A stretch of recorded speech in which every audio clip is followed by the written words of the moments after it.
Thank you so much, NKU Chamber Strings. That was a really wonderful performance of the first movement of Mozart's Divertimento in D major.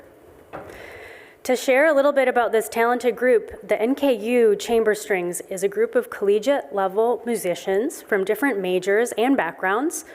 They have performed at weddings, fundraisers, ceremonies, and other events, and the ensemble has been invited to perform at the Kentucky Music Education Association Conference in February 2024, where music educators gather to discuss ideas, attend seminars, and listen to select ensembles perform, celebrating the exceptional work that their colleagues and students accomplished throughout the year. So it's pretty great. I'm delighted to announce that next semester, a strings class will be part of the Mayerson Student Philanthropy Project. It will be a little different though. So instead of awarding money, the class will award a concert. Nonprofits will be invited to apply, and students will pick one where they will play. Will Herzog, an accomplished violinist himself and a strings professor, is teaching this class. I know that we have some nonprofits in our audience today. If you're interested and want to apply for the concert, please leave your contact information at the check-in desk before you leave. So with that, welcome to our Fall 2023 Mayerson Student Philanthropy Project Awards Ceremony. I'm Kaisa Larson, the faculty coordinator. I'm thrilled to be here with you on this Giving Tuesday and after the Thanksgiving holiday. For me, it reminds me of the many things that we are thankful for, including our donors who support this program and the hard work that our students and professors accomplished this semester to make this celebration possible. Thank you. And as a side note, if you're interested in donating to this program on Giving Tuesday, there are cards on your table. This semester, we had 18 classes, which accounts for almost 350 students. And in addition to that, we had one summer class.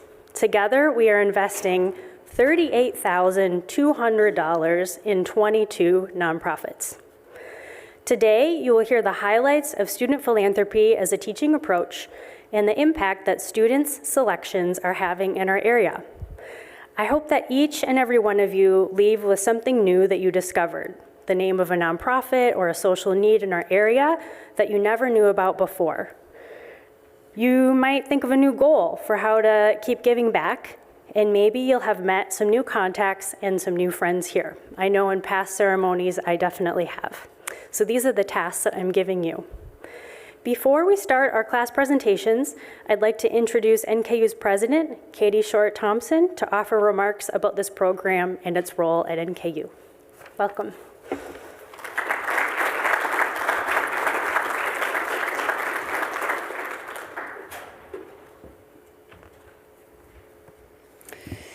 Well, good afternoon, everyone. What a pleasure it is to be here with you. I will never really get over the fact that I just love being surrounded by smart, talented students. I mean, just to be played, the music that they played, wasn't it just so wonderful? What a nice way to gather us and to settle us down from the busyness of the day. I don't know about the rest of you who've been running around this campus, but oh, it's like heaven. Just love it. Couldn't love it more. I'm Katie Short-Thompson. I'm the new president. On this Saturday, it will be my second month as president, and I'm still counting days and weeks and months like a newborn, but what a joy it is to be back with you on campus. I just have to say, there's so many talented people, and this is a great example of one of the ways in which we get to celebrate talented people and multifaceted dynamics around this campus. People who are in the community, people who are on campus, our students, our faculty, and our staff. It's just awesome. I love it. I will say that I just won't even underestimate how much this particular event in itself means to me to be back on campus to celebrate. And so let me just say that I'm honored to join you as your president to celebrate the 24 years that the Mayerson Student Philanthropy Project has gone on. It is such a great program. What a remarkable achievement for the university. Regional stewardship is a hallmark of NKU. I know all of you know that. It's quality that has set us apart from our peers for decades. And student philanthropy classes represent one of the very strongest connections between NKU's classrooms and the community. You'll hear about it in detail today. The Mayerson project in particular holds a special place in my own heart because I had the privilege of teaching in this program for 5 years when I was a professor here in the 90s and 2000s. Those classes represented some of my most cherished memories as a faculty member of serving not only our students, but also the community in which we live and surround ourselves with, instilling a sense of service in our students. I will tell you that over the last few months, I've had the great pleasure to continue to connect with the students I taught in the Mayerson classes over the years. And it's interesting because I think if you were to study my Facebook messages and other sorts of social media connections with my students, there's a disproportionately high number that are from my Mayerson Student Philanthropy graduates. They were so engaged in the classes that I taught with them. And they always tell me when I connect with them that these classes had deeper meaning than a number of other classes where I might have assigned essays or other assignments or content analyses or some other way of learning the content of my course. To this day, I hear about students who graduated and entered into work with nonprofits or volunteer with the nonprofits that they learned about in our class. And so to say that 20 years from now, you'll be talking about your experiences in this class is no exaggeration. It's powerful what the students will walk away learning, and you can't really even predict some of it. I mean, I will say that a number of my students ended up as CEOs and as development directors and working in fields they didn't even know about. I know some of you know this, but some students don't even know about nonprofits. They don't even know it's an option for a career field, and an amazing career field it is for so many. So I'm delighted to be here to celebrate this opportunity with you. These classes, the ones you've been in this semester, they change our students. They learn about the needs in our community. They learn about how to address the needs. They become stewards of place. I just want to say a few thank yous to those of you who are here today. First, our student philanthropy classes don't happen without the donors who provide the money that the students invest. We are incredibly grateful for the Manuel D. and Rhoda Mayerson Foundation, our founding donor. In fact, Donna Mayerson is here with us today. Donna, will you please let us recognize you by standing to be recognized, and let's give her a big round of applause to thank her for her family's incredible support over 24 years. 24 years. I'm personally grateful. What an impactful program. 24 years is remarkable. I also will say that we have other donors who are here, and I'd love for us to just have you stand to be recognized. So if you've given personally to the program, will you please stand and allow us to give you a round of applause as well? Any others who have given? I have given. Come on, everybody else who's given. Yes, thank you. Thank you, thank you. Powerful. Love it. All right, and next I would like to thank the nonprofits that worked with our classes. They are co-educators, partnering with our faculty and with our students to make this impactful program a reality. I so deeply thank you for all the work that you do year-round, but thank you for teaching our students in new and impactful ways. And finally, thank you to all of our students who took a Mayerson class this semester, and to our amazing faculty who take the theory of student philanthropy and turn it into a real-world experience for their students. Would all of you, students and faculty, please stand and be recognized? I'm a clapper, come on.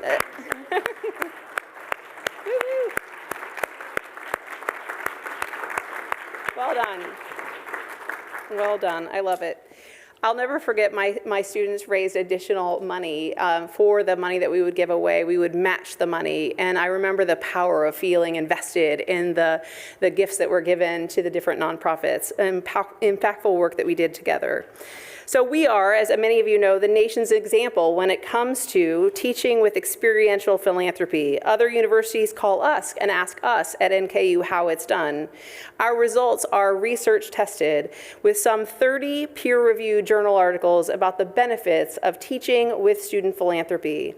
One of those confirms an important outcome that students who take these classes are more likely to remain in college and graduate. And another confirms that graduates are more likely to be philanthropists themselves if they took a Mayerson class while they were at NKU. The success and the scope of our Mayerson Student Philanthropy Project is remarkable.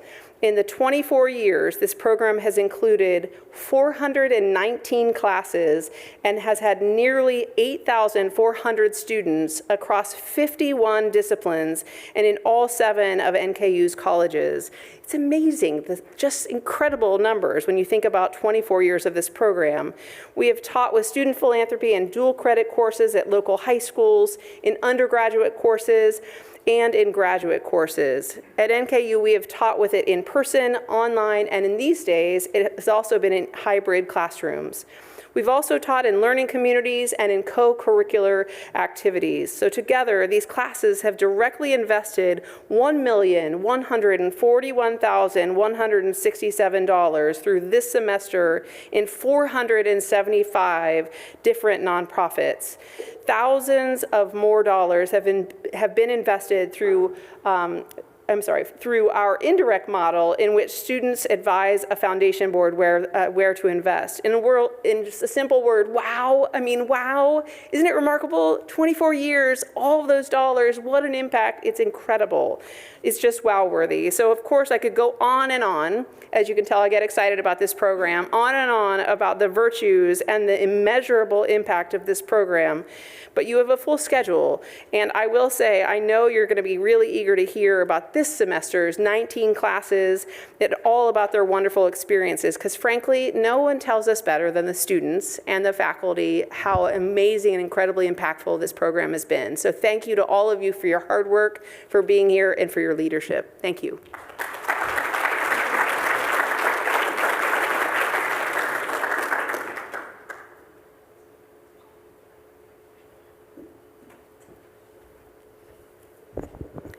Thanks so much, Katie. Our ceremony will be divided into 2 sessions with a brief interlude in the middle. And at the start of session 2, if you haven't had enough of the NKU strings, I have not, so they will be playing again at the start of session 2. I encourage all of you to stay for both parts to get the full breadth of what our students have accomplished this semester, and I promise inspiration. So with that, we're going to get started. Our first class up on stage is JUS 301, Ethics in Criminal Justice.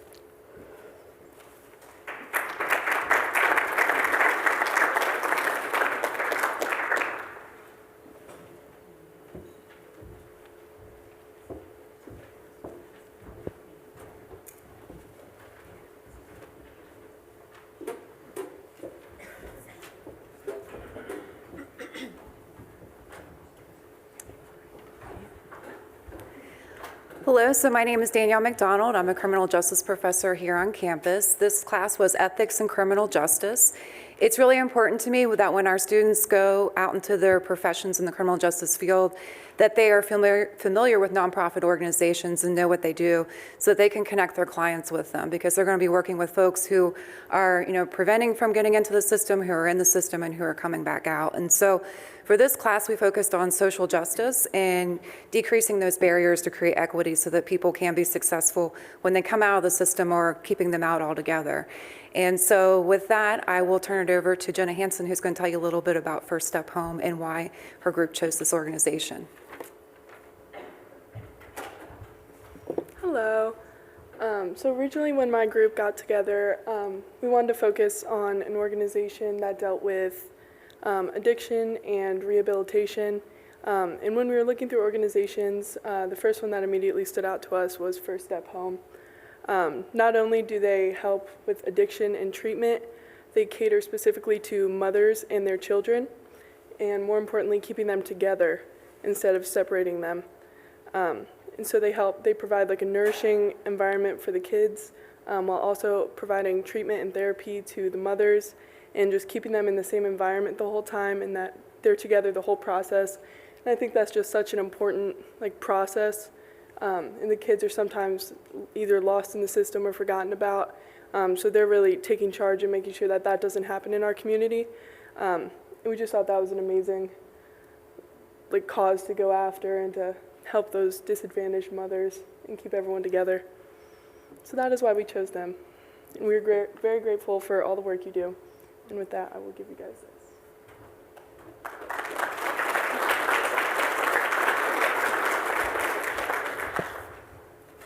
Good afternoon. I'm Morgan Gibson. I'm the clinical director at First Step Home. Just want to say how honored and grateful we are to be here. Thank you to Noah and his group for coming over and interviewing and seeing the great work at First Step Home over in Walnut Hills. We want to say thank you to the donors and thank you for this project and everyone involved in the project. We are just extremely grateful. Thank you.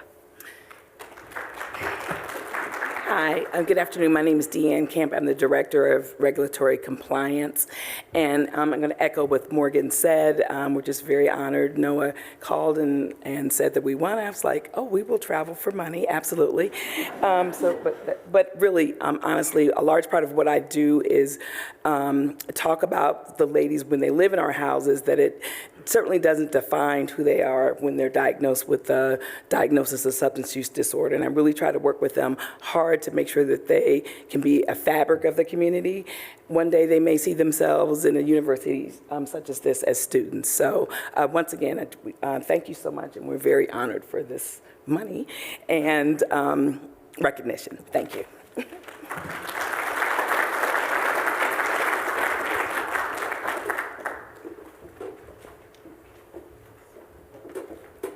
Up next, we have Marketing 365, Professional Selling.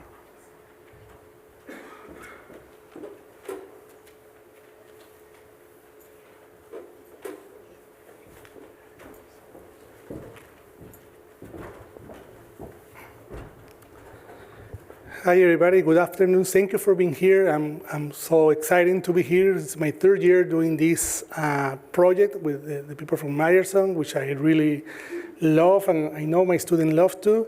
Many people ask me why a selling class have connected with Mayerson. And I think that the first day of the class, I say to my students that we can use what we know, we can use our strengths and what we know, our skills, to help others. It's good to sell anything else and make money and profit for the company, which is what we taught in the College of Business. But we can use those skills to help our community. And that's exactly how we transfer those skills in order to help nonprofit organizations.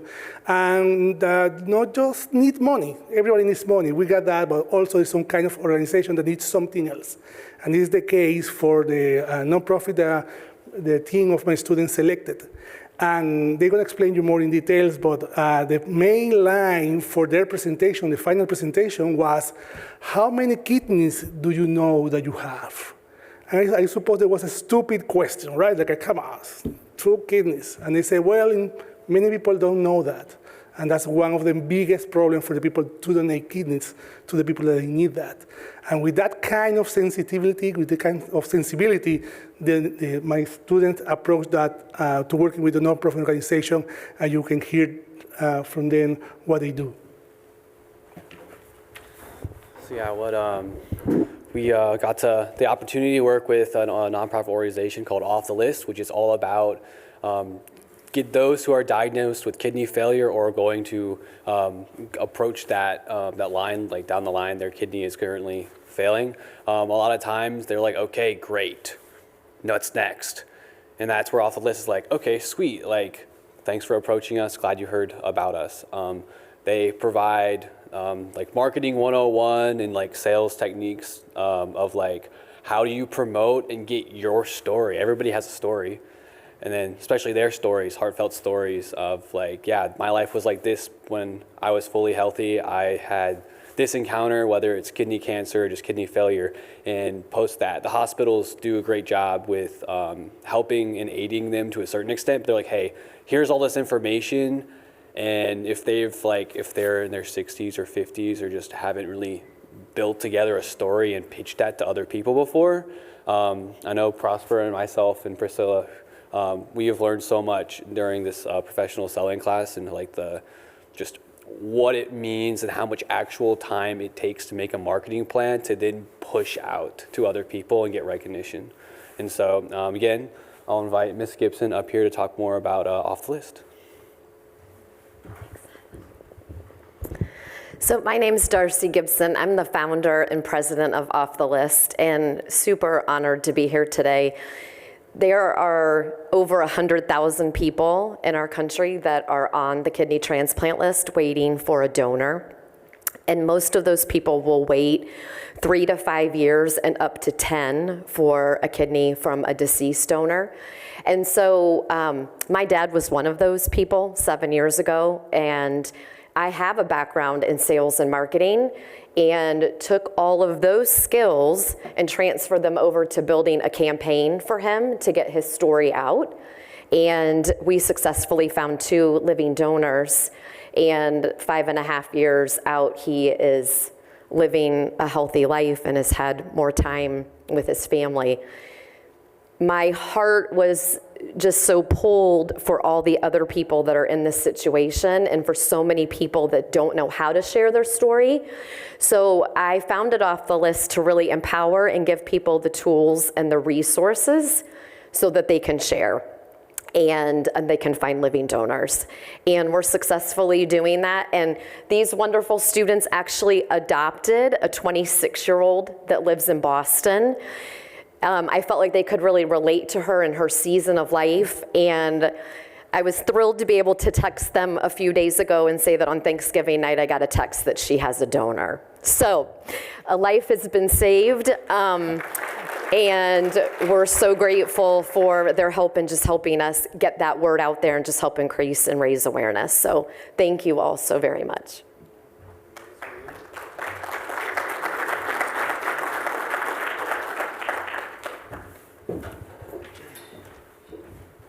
Now, the next class that we have is Neuroscience for Life, Sex and Society, taught by Chris Curran.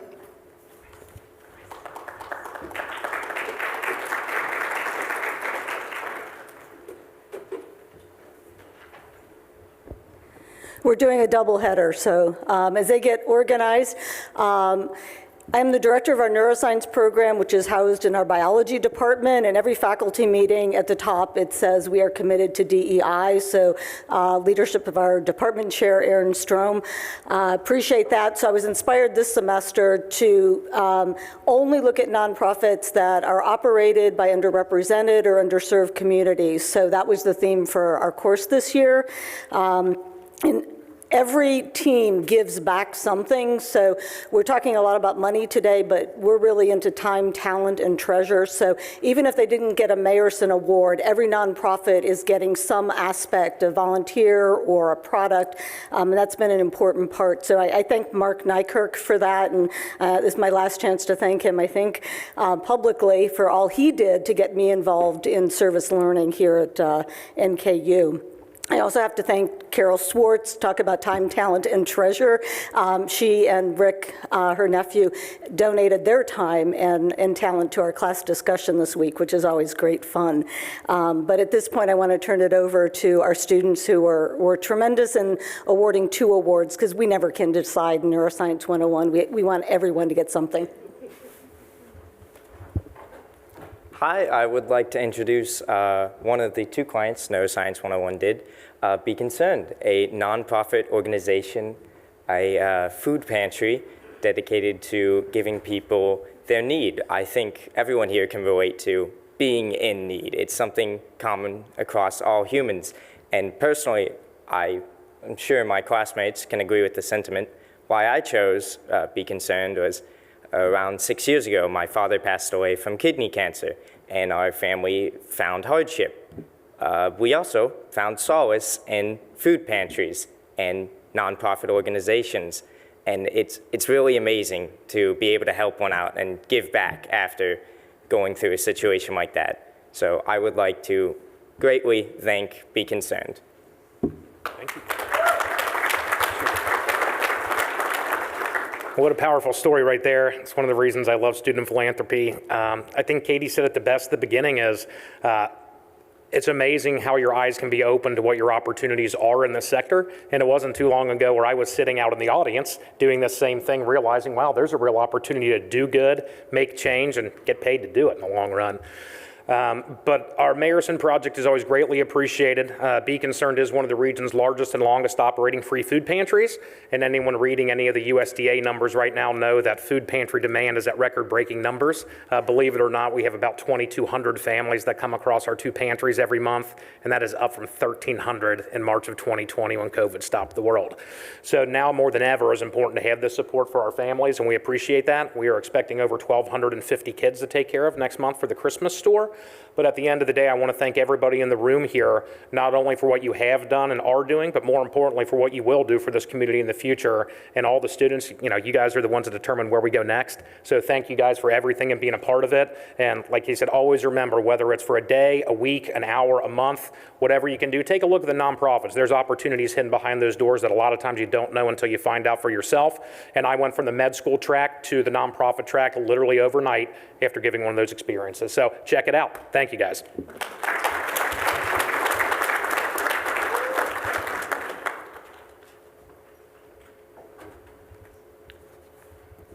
Hello.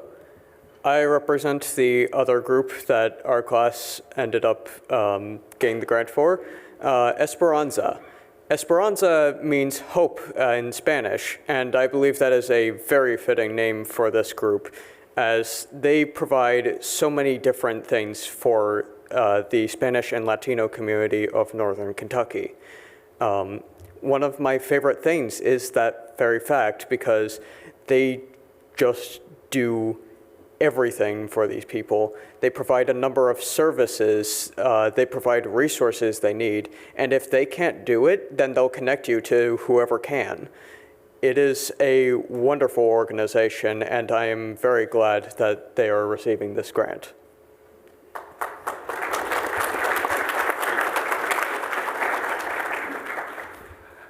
Good afternoon. My name is Danny Hernandez. I'm the new arrival. I'm the new face at Esperanza. I arrived here almost 2 months ago from Arizona, so the cold is welcome. And so yes, Esperanza is, when they proposed me to come here to Esperanza, I think I can speak a little bit about this. I found an amazing project of engagement with the community, not only the Hispanic or the new coming immigrant refugees communities, but with the community at all, because we are all together in this. And it is our job to help our society to become better. And how can we do it? Reaching out. So Esperanza reach out to the programs, to all sorts of things. When a person crosses our door, it is not a client, it's not a customer, it's family. And what will we do for our family members? We want them to do the best they can through education, research, engagement. When they ask for one thing, it's not where we stop. We go all the way in. And we're truly honored to receive this award and in recognition of the nonprofit's work. You know, guys, it's a lot of work. The students, I would like to thank them for choosing us and for thinking about this, because the more you engage into the problems of today is the better quality of life you'll have tomorrow. And thank you very much.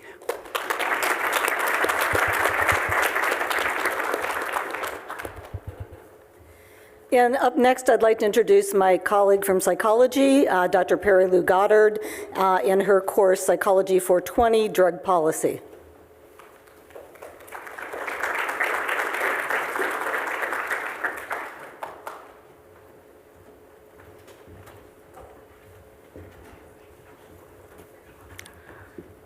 Thank you very much, Chris. Appreciate that.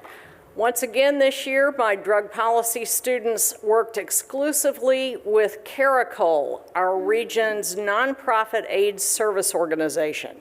They researched 3 aspects of Caracol's harm reduction programs for people who use drugs. Harm reduction is an evidence-based public health approach that meets people where they are with the goal of leaving them better off. As Dr. Carol Swartz, our awards benefactor, said, Caracol's programs exemplify contact that works for change rather than contempt and judgment. My students chose 2 of Caracol's harm reduction programs to receive awards. Here to present the first award are Vale Wagner and Morgan Gepper for Caracol's harm reduction vending machine. So Caracol started as just aid for HIV and AIDS, and now they've expanded their horizons to so many harm reduction services, including the harm reduction vending machine. It's open 365 days, 24/7, and it's not just catering to those who have AIDS or HIV or even just those who have substance use disorder, but everyone. One of the reasons that my group chose to focus on the harm reduction vending machine is just how accessible it is and how important we thought it was. And it was also really interesting to learn about all the thought and care that goes into making the kits that they provide in the harm reduction vending machine, and how it is evidence-based and there is research on the actual vending machine here in Cincinnati, which I think is really neat. And so we just thought that that money should go towards funding it further and helping as much as it can, pretty much.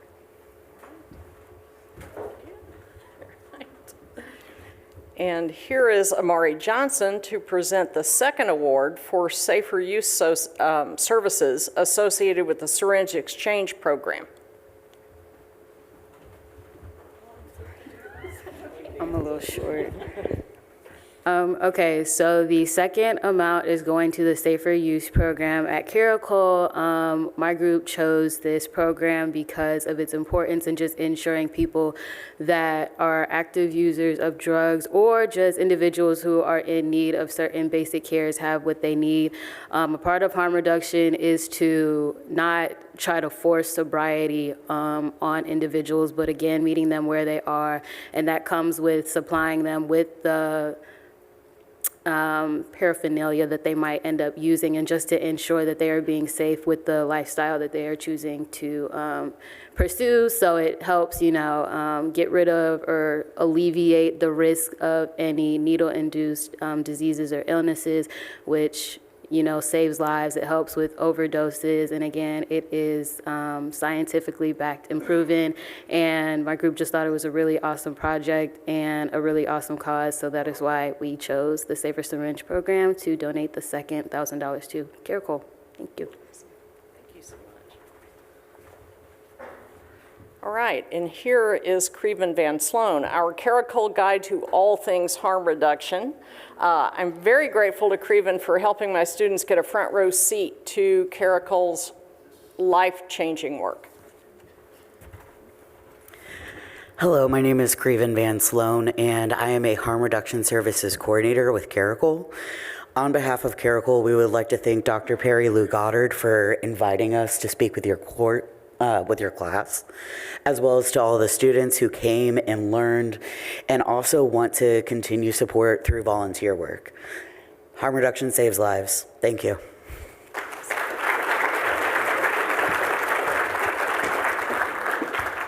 Thank you all so much. Also, thanks to Leah Majeski, who helped coordinate our contact with Creven, and really appreciate all the help we've gotten from Caracol all the way through. I've started volunteering there, and I'm so stoked. I can't wait to go back.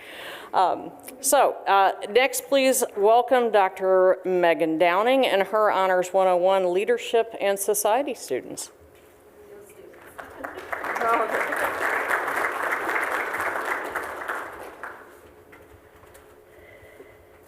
Hi, I'm Megan Downing, and I have I'm just lucky because I get to teach in both the Honors College and in the College of Arts and Sciences, we'll say. So I'm here to talk about our Honors 101 class today, and unfortunately, due to a combination of illness and challenging honors student schedules, like working, class studying schedules, and such conflicts, there are no honor students here tonight. So it's just me and our nonprofit representative. So at any rate, the students explore in my Honors 101 class while they're learning basic communication and written and oral communication skills and research skills.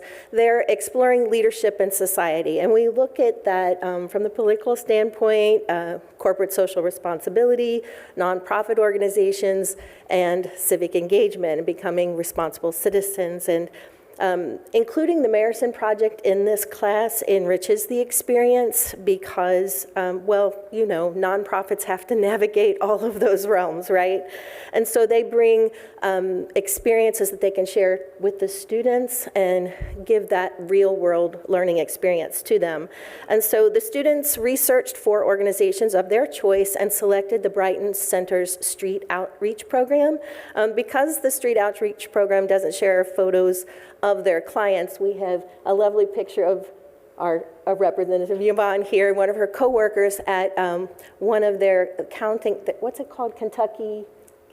K-Count, where they're counting the homeless youth in Kentucky and the homeless people in Kentucky. And so thanks for sharing. I thought it was a fun picture. They're freezing to death because they're working outside in this picture.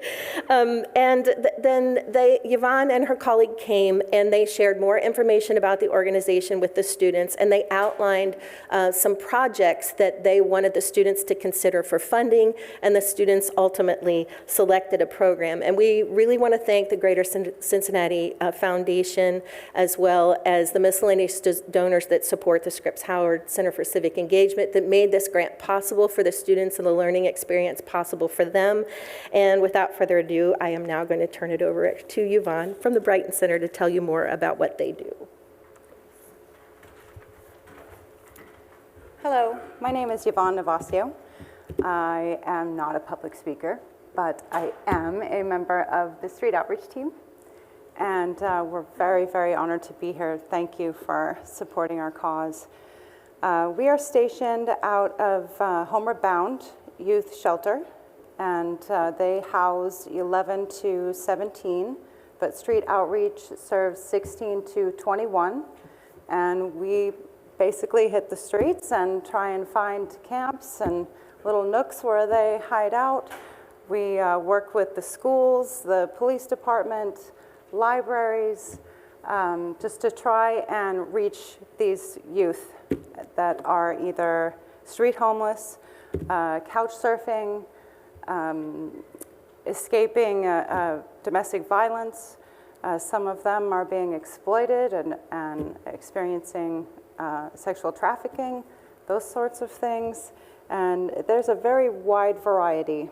And we help them to get their IDs, explore job options. If they're interested in higher education, we help them apply for college and FAFSA, and you guys know all about that.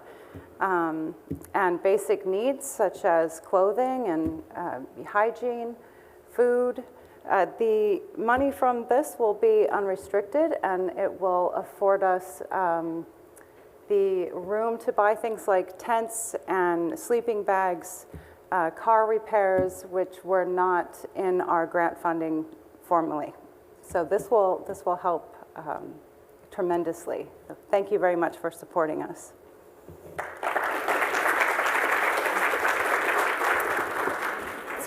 You're fine.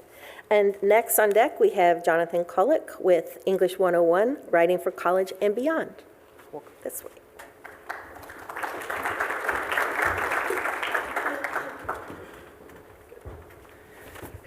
Good afternoon. Our class is English 101, Writing for College and Beyond. We are a general education course that introduces students to the writing skills and research skills that they'll need for success in college. My Mayerson section of English 101 does everything that other sections of English 101 do, but we do so in the context of learning about and addressing community needs. Our class was funded by the Doris Buffett Learning by Giving Foundation. This foundation, founded a number of years ago by Doris Buffett, sister of Warren Buffett. It was her brother who got her set up in this foundation. As Doris liked to say, her brother knew how to make money and she knew how to give it away to people who needed it. And she did so for many years, beautifully, in a beautiful way.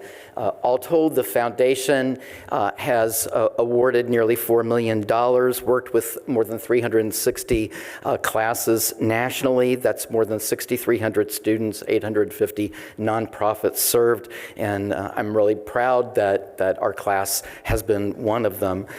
The Doris Buffett Foundation has funded my English 101 classes now for 4 years. That now amounts to over $40,000. Mark Nykirk of the Scripps Howard Center and I collaborated on this grant more than 5 years ago, and I'm very, very appreciative to Mark for all the support that he has given me and other faculty so that we can, in my case, teach writing skills in the context of community needs. I also want to give a big thank you to Shanna O'Berry of the Doris Buffett Learning by Giving Foundation. Shanna, for your years of guidance and support, thank you so very much. And now I'm going to turn it over to my students. I am so proud of them. Savannah Franzen, who is a student in the Young Scholar Academy, and Natalie Brown, anthropology major. So Savannah and Natalie, it's all yours. Hi, we chose Lighthouse Youth and Family Services. They have been around since 1969, helping kids and young adults who are struggling in many ways. Lighthouse hopes to empower young people and families to succeed. We decided to fund this nonprofit because they have a variety of different programs Lighthouse offers to people who struggle with homelessness, especially young adults our age. Lighthouse has a huge list of programs that help all that need help, including foster care, new beginnings for girls, and youth development for boys, Metcom House, clinical services, youth house opportunities, community juvenile justice treatment, Paint Creek Youth Center, Lighthouse Clinic, and Shakely Center for Youth. Lighthouse Shakely Center's Youth is the main program that this grant will be used for. With the award, Lighthouse would put the $3,500 towards the Shakely Center, an emergency center for young adults ages 18 to 24. The center contains 36 individual rooms, allowing it to serve roughly 300 people every year. Each resident has access to laundry services, hot meals, showers and toiletries, therapy, a nurse's office, life skills training, and career assistance. Lighthouse not only cares about providing a roof over someone's head, but allowing them to be self-sufficient after leaving the shelter. For those who may not need or want to utilize the shelter portion of the Shakely Center for any reason, hot meals, showers, and laundry services are still provided. They can also be connected to other resources such as case management and career services. We are pleased to give this award for $3,500 to Lighthouse Center Youth and Family Services. Thank you.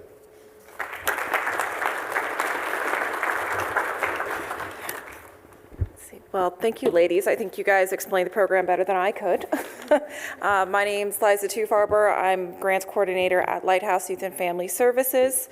On behalf of Lighthouse and the young adults that we serve at the Shakely Center, we want to thank Dr. Kulick and his English 101 class for selecting us for this generous grant.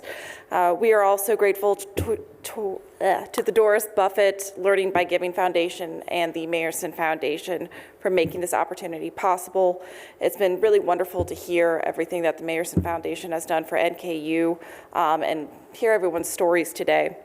Nicole Spooner, the Director of Grants and Contracts at Lighthouse, and myself are both English majors, so it was actually really a pleasure to talk to Dr. Kulick's students and teach them about our organization and the services the Shakely Center offers for youth.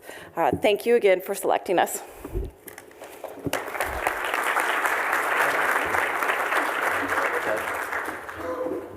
And next up is Marketing 370.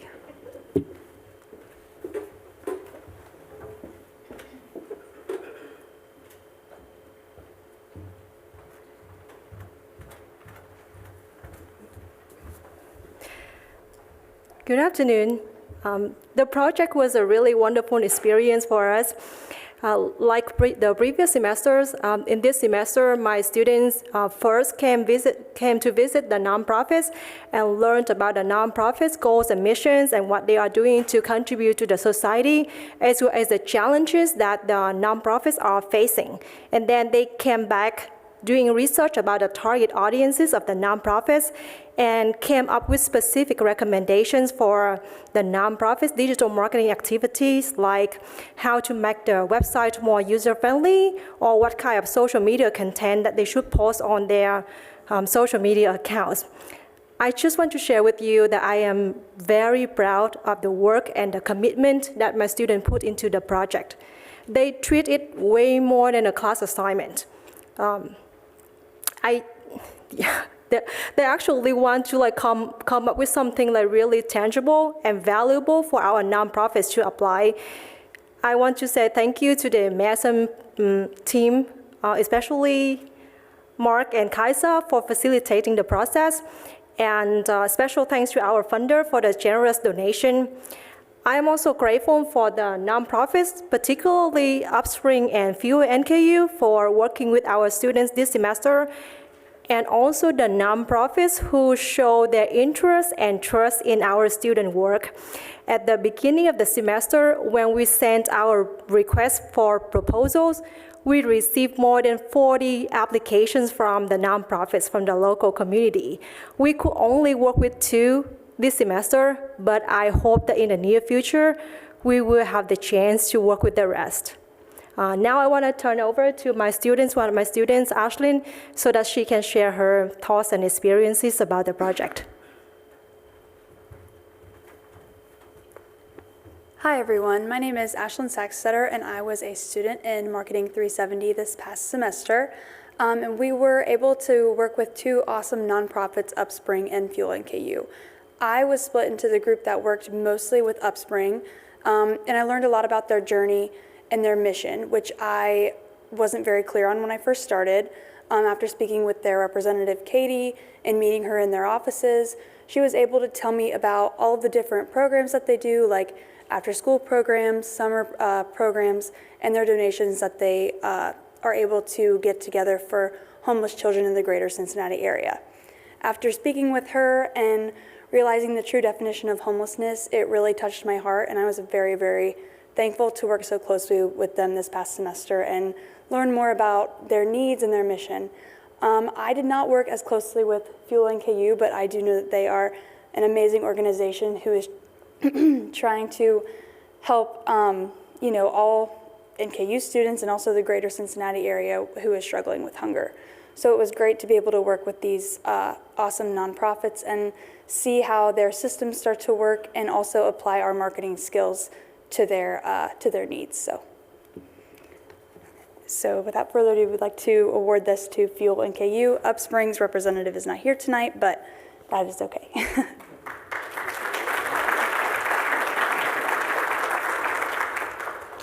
Yeah, thank you for the kind words. And yeah, as she said, over 40 people are 40 representatives putting in for RFPs. That was pretty amazing to get selected. So my name is Nick Bliven. I serve as a program coordinator for Fuel NKU.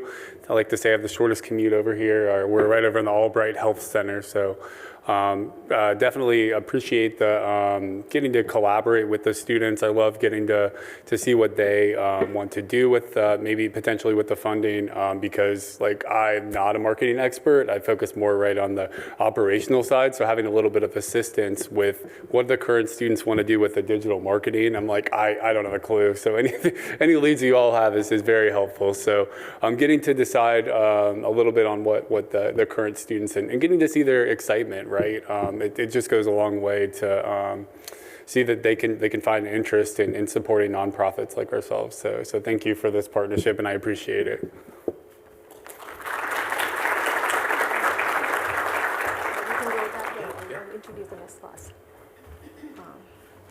Next on stage, we will see Dr. Megan Downing again.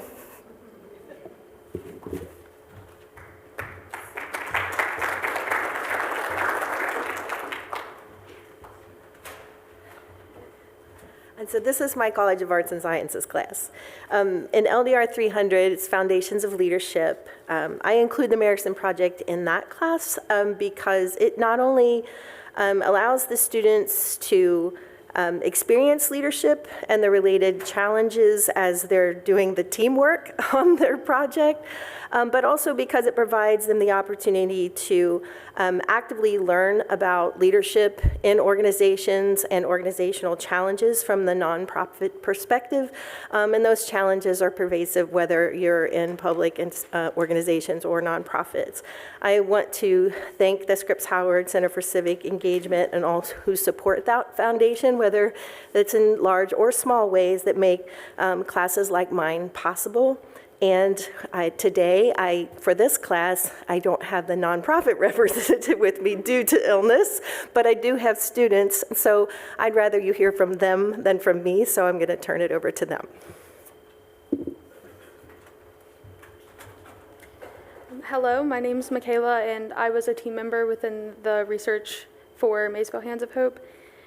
Through our Mayerson experience as students, we were able to take part in the philanthropy process. We learned how to assess the needs of communities, seeing what actually goes into making valuable change within a community, but also being a part of that process to create social change. Nicole, our founder of Maysville Hands of Hope, she started as just one person who created a Facebook page, and then that has since grown to an entire agency within a building and everything. So she saw that her community was in need, and she actually did something about it. And her example showed all of us that we are capable of making change ourselves.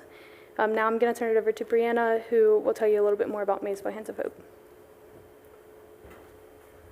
Hi, I'm Brianna, and I was in Dr. Downing's LDR 300 class and still am.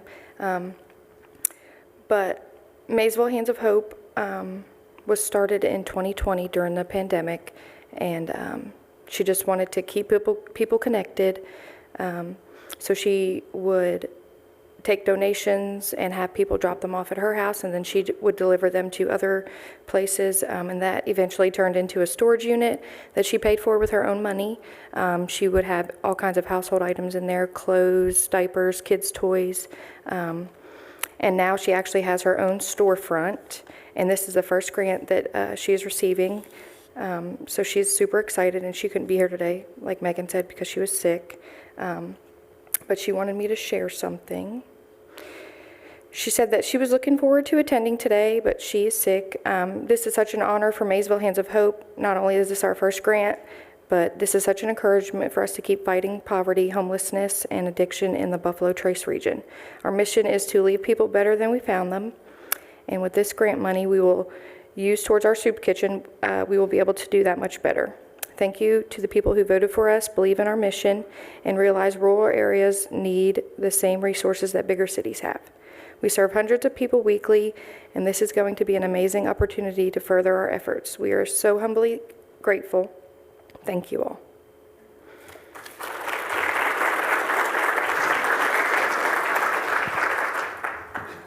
And Nicole had said to me that she was so giddy. She was like jumping up and down. She was selected by the students for this.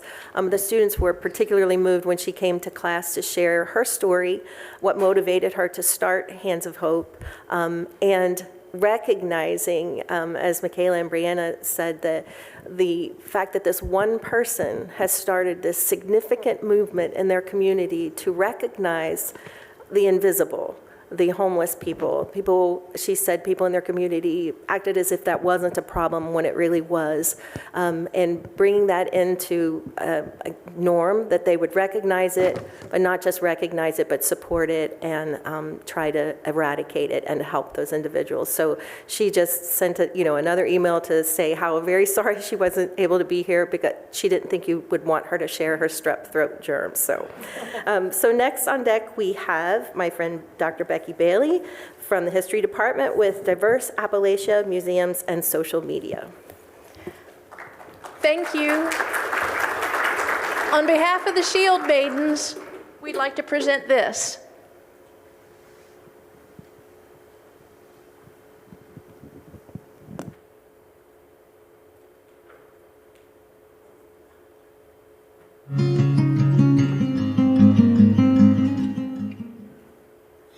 The students in History 592 Diverse Appalachia studied how museums use social media to foster inclusivity, challenge stereotypes, and build meaningful connections with audiences. Thanks to the Mayerson Family Foundation and Impact in KU, the students applied what they learned in a crowdsourced fundraiser. From what to call the fundraiser to incorporating images and writing the fundraising appeals and how the funds would be distributed, these history students learned and practiced ethical stewardship and gained invaluable professional experience. The students raised funds for 2 projects, the Black History Oral History Project of the West Virginia Mine Wars Museum, and JAM, the Junior Appalachian Musician Program of the Great Smoky Mountains Heritage Center. With hard work and so much assistance, we raised $3,700, or 185% of our original goal. Please allow us and our community partners this opportunity to express our gratitude.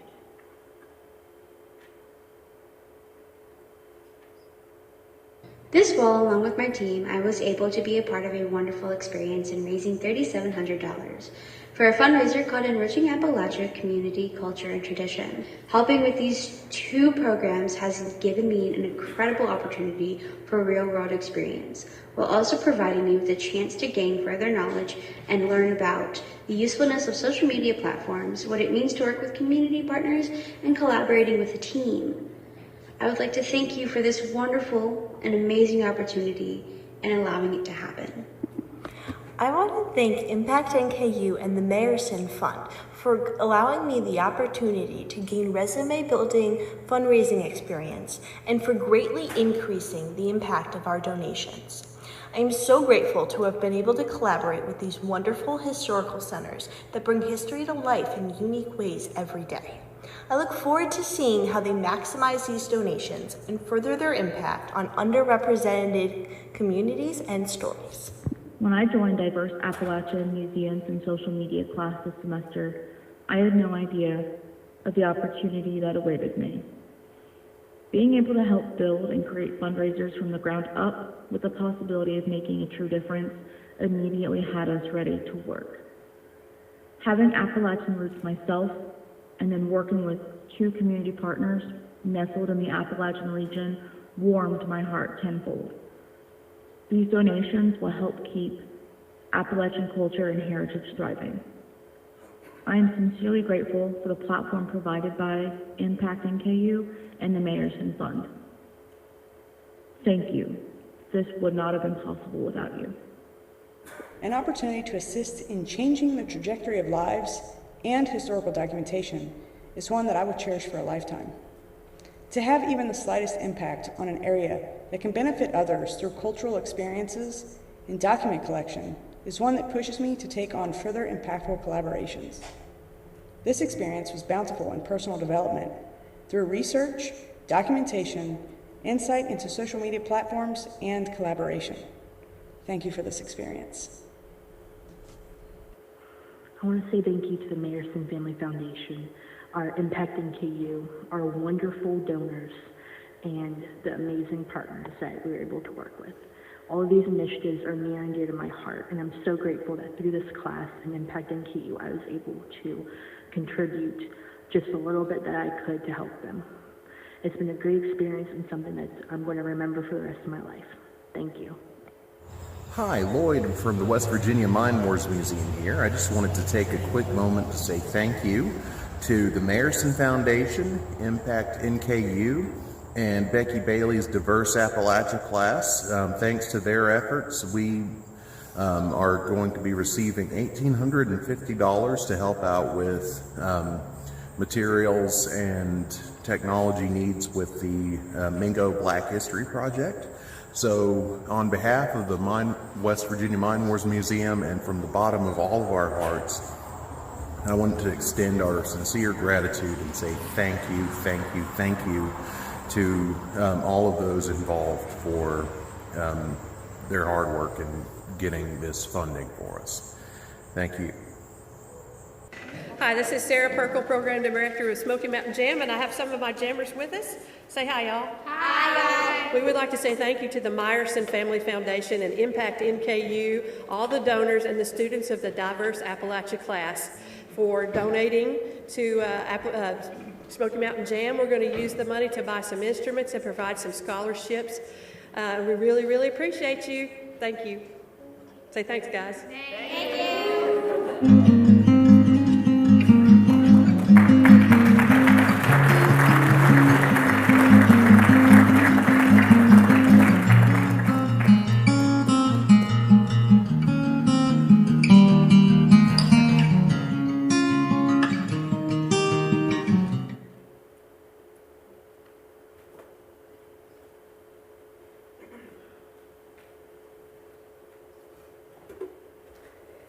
How could that not put a smile on your face? All right. I'd like to welcome Donna Mayerson to the stage to offer some concluding remarks.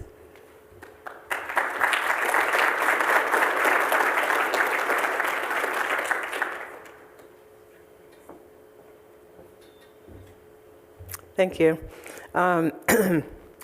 I came to this, sometimes I try to prepare remarks, but I always regret that because I listen to your presentations and then I have whole different remarks to make. I am awed by how articulate the students are, how invested they are, how incredible it is to hear you get up here and have that like sort of sparkle in your eye as you're talking about things that mean something to you. It's just an incredible experience to listen to you. And I think that the creativity that goes into the classes and how philanthropy is viewed is also remarkable about NKU. First, the courses. I always love the course names. They're different than any university I've ever seen. They're very like real world kind of names of courses. So I am always like excited about like, how are you going to interpret this? How are you going to make it real? But what is really impressive to me is how phenomenally real you make it. So you take content that when I was in college and graduate school felt kind of dry to me, and you make it very much a part of like real life. And that's a remarkable thing to do, to have the experience when you're in college of learning about something that could be very dry, but in the way that you're learning about things and applying things is very real life, very real world. And I also think that it takes the divisions between us and it just eliminates them. When I hear you talk about that some of the students that participate also were recipients in some of the nonprofits, it's so moving to me. But it makes me also know that we're all part of this human family, and it gives us an opportunity to give to one another in this way that's so meaningful. So thank you to all the professors for how creatively you do this and you embrace this work.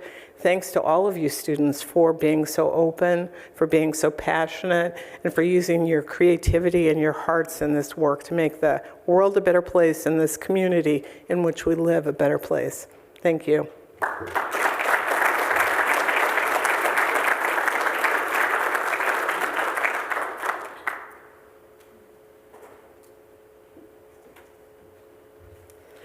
All right, this concludes session 1, but before we officially adjourn, I'd like to offer a few words of thanks. First of all, to the Mayerson Student Philanthropy Project team, the behind-the-scenes folks, Danny Lovell, Melanie Hartzell, and Felicia Scher, who helped facilitate this ceremony.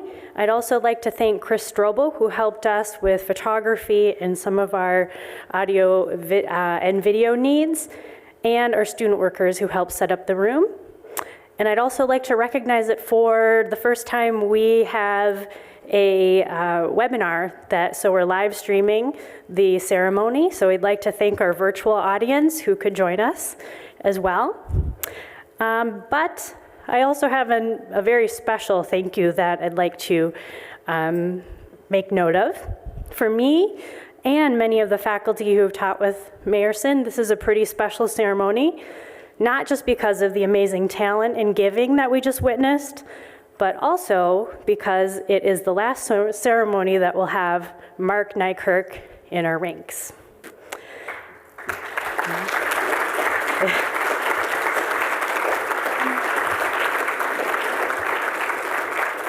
So, as the executive director of the Scripps Howard Center for Civic Engagement here at NKU for 15 years, Mark has been absolutely instrumental in the development and expansion of this program and multiple other ones that benefit students, including voter registration efforts, public policy dialogues, and guest speakers. Mark, on behalf of all the Mayerson faculty here tonight and those who are not here, I'd like to thank you from the bottom of my heart. It has been a true privilege to work with you and learn from you, and you're very much going to be missed by not just me, but by many people. At the same time, we know that new adventures are in your future. Hikes all over the place and fly fishing are ahead. I can't wait to read your research about the Sheltowee Trace Trail, and maybe I'll even see you at hot yoga. So let's give Mark a round of applause one more time. Thank you.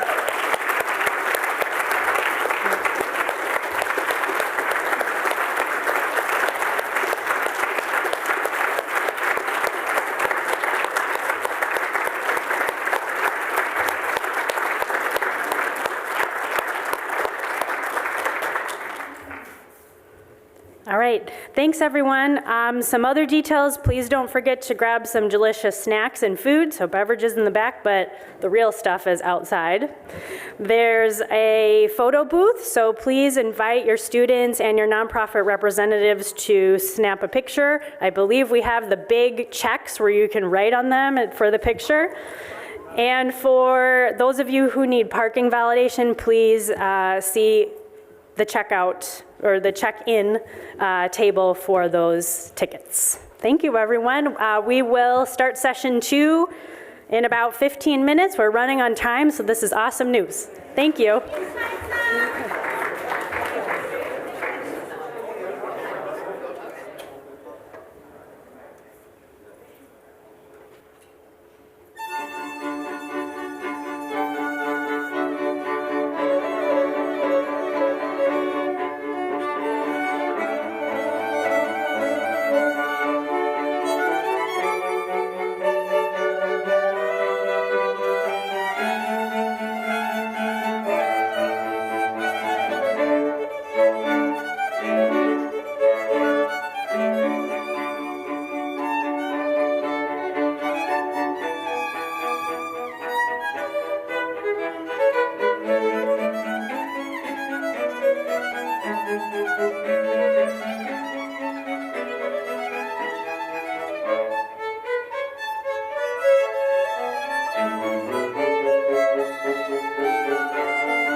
Wow, that really was nice, wasn't it? Thank you, NKU Chamber Strings. That was a wonderful performance of the first movement of Mozart's Divertimento in D major. To share a little bit about this talented group, the NKU Chamber Strings is a group of collegiate level musicians from different majors and backgrounds. They have performed at weddings, fundraisers, ceremonies, and other events, and the ensemble has been invited to perform at the Kentucky Music Education Association Conference in February 2024, where music educators gather to discuss ideas, attend seminars, and listen to select ensembles perform, celebrating the exceptional work that their colleagues and students accomplished throughout the year. I'm delighted to announce that next semester, a strings class will be part of the Mayerson Student Philanthropy Project. It will be a little different though. Instead of awarding money, the class will award a concert. Nonprofits will be invited to apply and the students will pick one where they will play. Will Herzog, an accomplished violinist himself and a strings professor here at NKU, will be teaching the class. I know that we have some nonprofits in our audience today, so if you want to apply for the concert and to be considered, leave your contact information at the check-in desk before you leave. So, welcome to the Fall 2023 Mayerson Student Philanthropy Project Award Ceremony. I'm Kaisa Larson, the faculty coordinator for the project. I'm thrilled to be with you here on this Giving Tuesday and after the Thanksgiving holiday. For me, it reminds me of many things that we are thankful for, including our donors who support this program and the hard work that our students and professors accomplish this semester to make this celebration possible. Thank you, and donors, will you please stand to be recognized?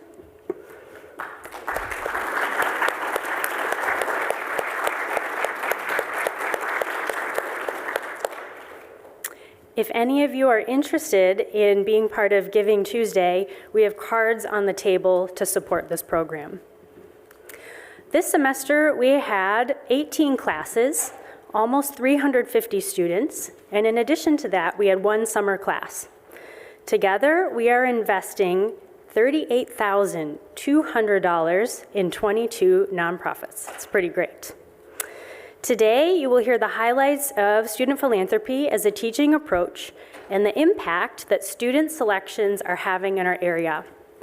I hope that each and every one of you leave with something new that you discovered, such as the name of a nonprofit or a social need in our area that you never knew about before. Perhaps you may leave inspired to go beyond just that.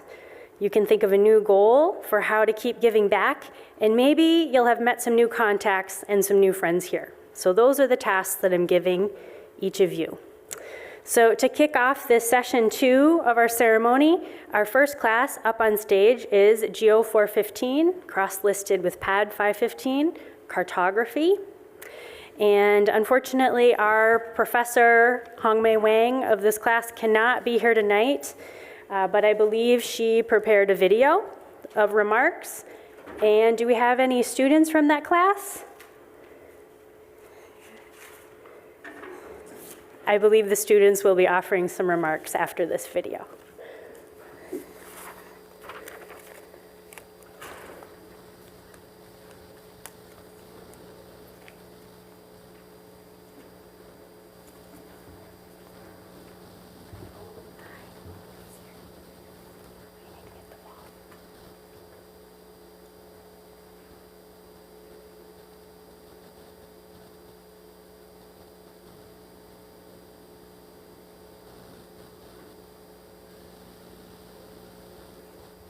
Oh, technology.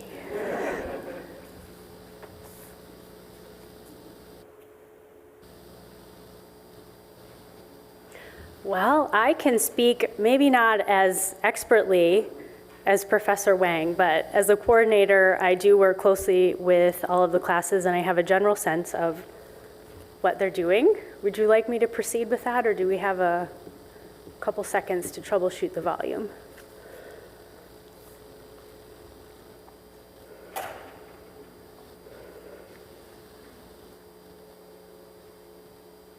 All right.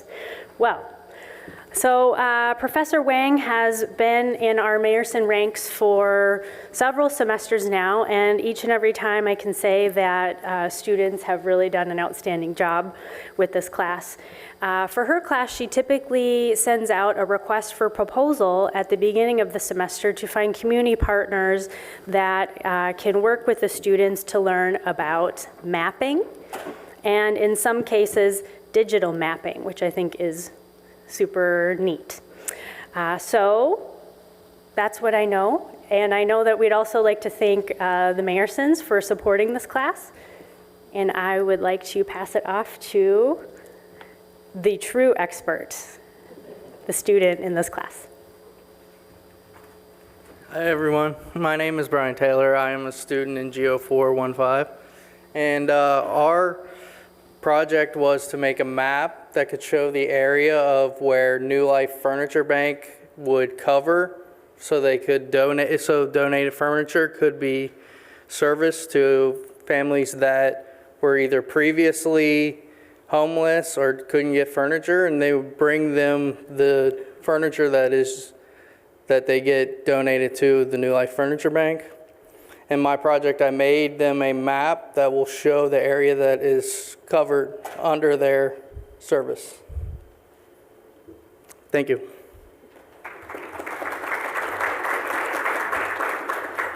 Yeah, I just want to thank Brian and his class for this incredible award. We are thrilled to be able to partner with them. New Life Furniture Bank is the region's only furniture bank. Our mission is simple. We collect gently used furniture from people who no longer need it and give it to those that do. This year, we'll furnish about 2,300 homes in 8 counties from Montgomery down to northern Kentucky. And the need is great. And in order for us to continue to raise awareness about our organization and that need, Brian and his class are creating a digital map for us that will show that service area and our impact and help connect not only donors who are looking to schedule a pickup or donate furniture and household items to our organization, but also to those that are in need. So we're very grateful for this award and thank Brian and his class for choosing us. Thank you.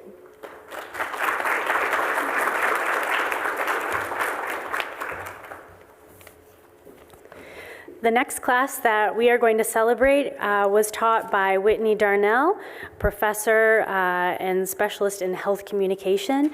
Unfortunately, she cannot be here tonight, although she may be part of our virtual audience. But I can speak a little bit to this class, that this is a special class in the sense that it's a 7-week intensive class. So fitting in the hard work of the Mayerson Project into a short amount of time is definitely something to be celebrated. And this class voted to choose Ohio Valley Voices for the amount of $2,000 towards health needs. So let's please give Whitney and her students a round of applause.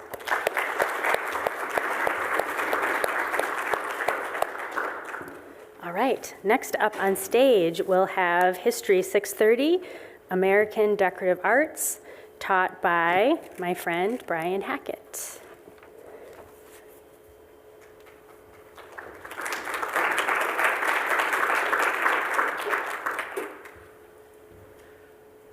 You've no doubt already seen that the organization we're supporting is Drop Your Drawers. And I told my students to come today, but be prepared to drop their drawers, and they didn't come. So I will be doing that for them. Thank God there's a podium in front of me. No, just kidding. A number of years ago, my students and I were doing a project with one of the local elementary schools. We were doing some educational programs and related to history. And we were waiting in the office until the kids got off their buses and got to their classes.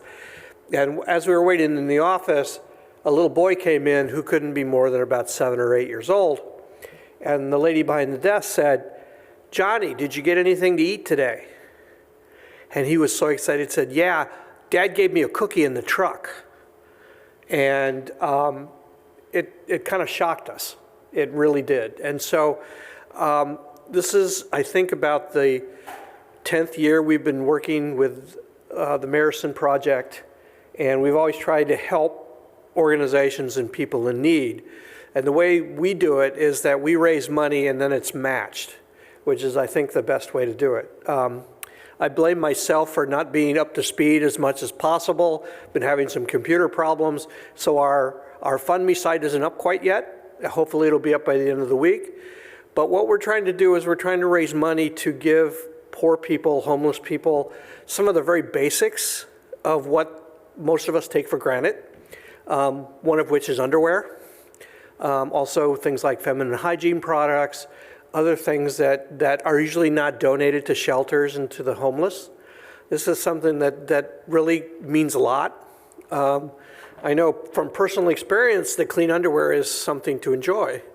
But I want to thank the Mayersons. I want to thank my students.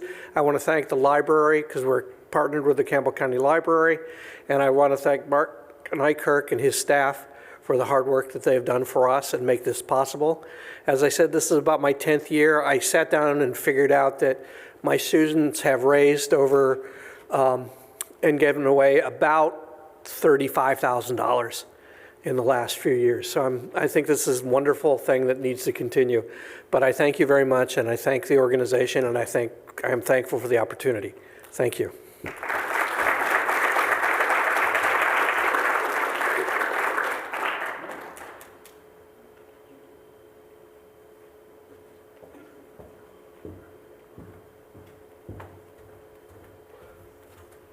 Good afternoon. Is anybody still awake? Yeah? Okay. I'm Gail Hillicky, and I taught a class in the Masters of Business Leadership and Innovation, MBLI. I've done this for the last 3 or 4 years. I can't remember how long exactly that Mark invited me to participate, and I'm so glad that I did. The MBLI program is for mid-career students who are wanting to get their Masters in Business and improve their leadership and their innovation. So the class I teach is a public practicum class, and for 2 years these students have been working with for-profit organizations doing some strategy work and leadership work. And so my summer class, they get to have an experience with nonprofits to see what that arena is like. And so they have finished their program, and so they're off doing their lives. So I'm going to bring in their voices and a couple quotes today in the comments. So we are grateful for the Mayerson Foundation for this opportunity. The nonprofit that we chose to work with is Elements. Does anybody know Elements? Hip hop, Cincinnati, arts, yes. It's a very exciting organization that helps young people kind of find their niche and strengths in the arts that can look toward a career. So the public, the public engagement practicum kind of helps students intersect 3 different topics: positive psychology, strength-based community change, and philanthropy. So the students take the VIA Character Strengths Survey to identify their own strengths, and then they sign up for their tasks in the Mayerson project based on their strengths. They also study how asset-based approaches to community change can be positive. On the topic of philanthropy, this summer we started looking into trust-based philanthropy. So that's a 14-year-old approach to having a different relationship between funder and recipient that really focuses on the relationship. It also focuses on the fact that the nonprofit is the expert of their own community and their own environment, and that funders need to be listening more and building those relationships. So the students and I went about getting to know the folks at Elements, and Damien Hoskins, the Elements director, came and visited our class, and one student said, "Elements did a great job of building trust with our cohort during our first meeting. Damien took the time to tell the story of hip-hop, how hip-hop influences everything. He explained to us what Elements is and how and why they formed their organization. During that, he built trust with our team, and we were excited to hear his story and help Elements find some solutions to their problems that they have been facing when it came to funding and other issues they were experiencing within their organization." So I challenged the students with having a possible framework of how to intersect these things, how to use strength-based with philanthropy. And so the idea was that the students would help the Elements think in a different way about philanthropy, focusing on their gifts and how they might use this trust-based philanthropy. So we scheduled a panel with Lisa Davis-Roberts, who's a program officer at the Greater Cincinnati Foundation, and Damien Hoskins at Elements to talk about trust-based philanthropy and what that really looks like. You know, how can we trust each other, and how can we communicate in ways that are different? So the students were amazed at the honesty that they heard about philanthropy and about giving away money. Damien was talking about that he wasn't convinced that this new way of doing things would work, but then he remembered a story of a possible funder that wanted to meet him at a diner, and Damien came prepared with his speech, as you always do when you're meeting a funder, and the funder stopped and asked if he liked grilled cheese. And so it led to a conversation about what their likes were and what their interests were, and Damien walked away from that meeting with no money, but with a relationship that led to other things down the road. So our students were really skeptical about whether this new way of doing things would work. They didn't think that not having a hardline idea for a funder would be good, but they found out that both Damien and Lisa were open to it. And so our outcomes to our class was that Elements got $2,000 to help them with their trust-based fundraising. So they are looking at new ways of finding grants and approaching grants. And Lisa Davis-Roberts and Damien Hoskins have taken that fishbowl panel that they did on the road so that other people can learn about this strength-based approach. So the students left with some good ideas about philanthropy that are going to change their direction when they think about philanthropy for themselves in the future. So thank you so much, Mayersons. Appreciate it. Oh, am I supposed to introduce the next person? I'm supposed to introduce Rusty Martis, An Orientation to College and Beyond. Welcome.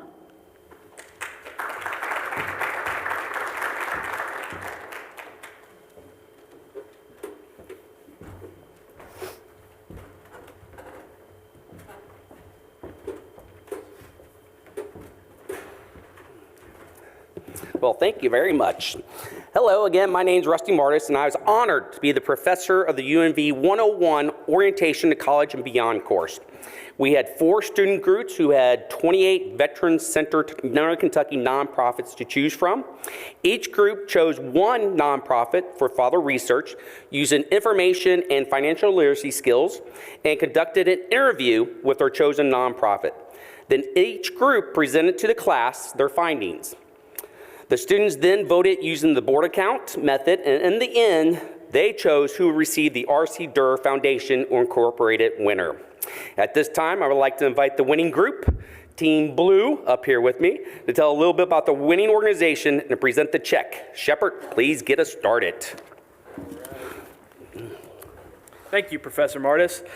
Our class chose to give the R.C. Durr Foundation Incorporated winner to North Key.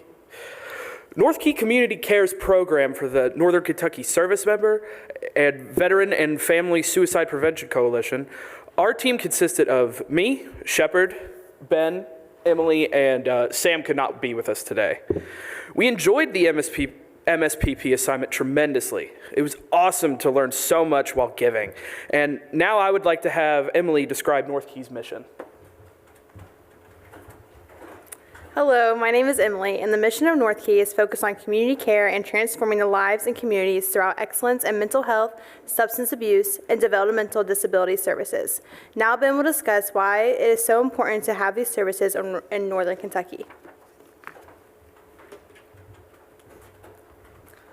Good afternoon. I am Ben. Northern Kentucky veterans make a big sacrifice to serve our country, to provide each of us our freedoms like many other brave women and men across our nation. They sacrifice for us, and the least we can do to repay them is do the small thing of making veteran services more accessible in Northern Kentucky, especially in the prevention of suicides. That is why our class chose North Key Community Care to receive the R.C. Durr Foundation Incorporated grant money. Now, to bring it home, we will have Shepard again. Hey, it's me, Shepard again. Oh, it's actually in the script. Hello, my name is Shepard again, and our class chose North Key Community Care as our winner, and they will be using the funding from the R.C. Durr Foundation Incorporated of $2,000 towards the Northern Kentucky Service Member and Veteran and Family Suicide Prevention Coalition. Accepting for North Key Community Care is Christy McGovern and Doug Witt. If y'all want to say a few words. Hello, thank you so much. On behalf of North Key, thank you. This is an honor, and thank you for the introduction about North Key and what we do.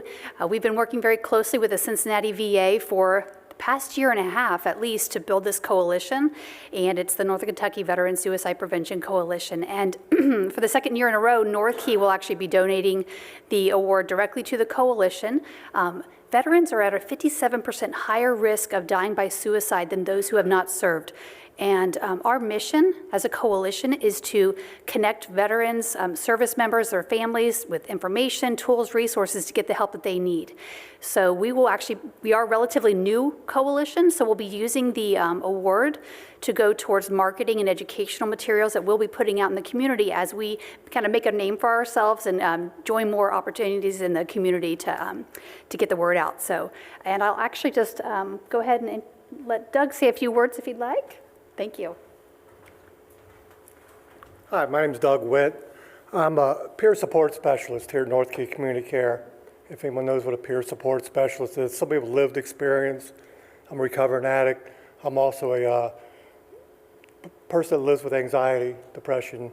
So I live with those things. I found recovery, and I can share that, what I found for recovery, share it with others.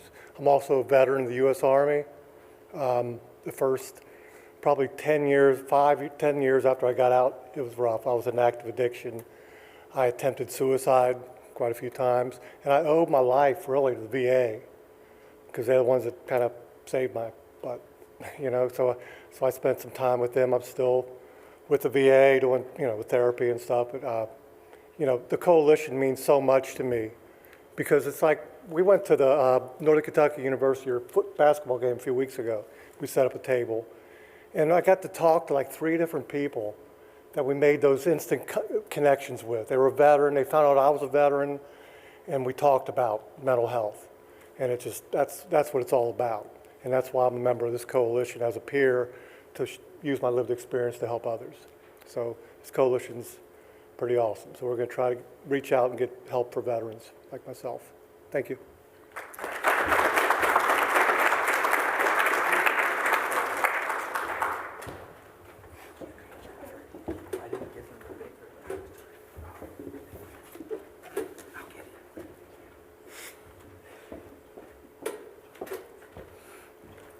Thank you very much. It is my honor now to introduce Lynn 414 Advanced Info Literacy Skills AP Session 2, taught by Professor Andrea Brooks.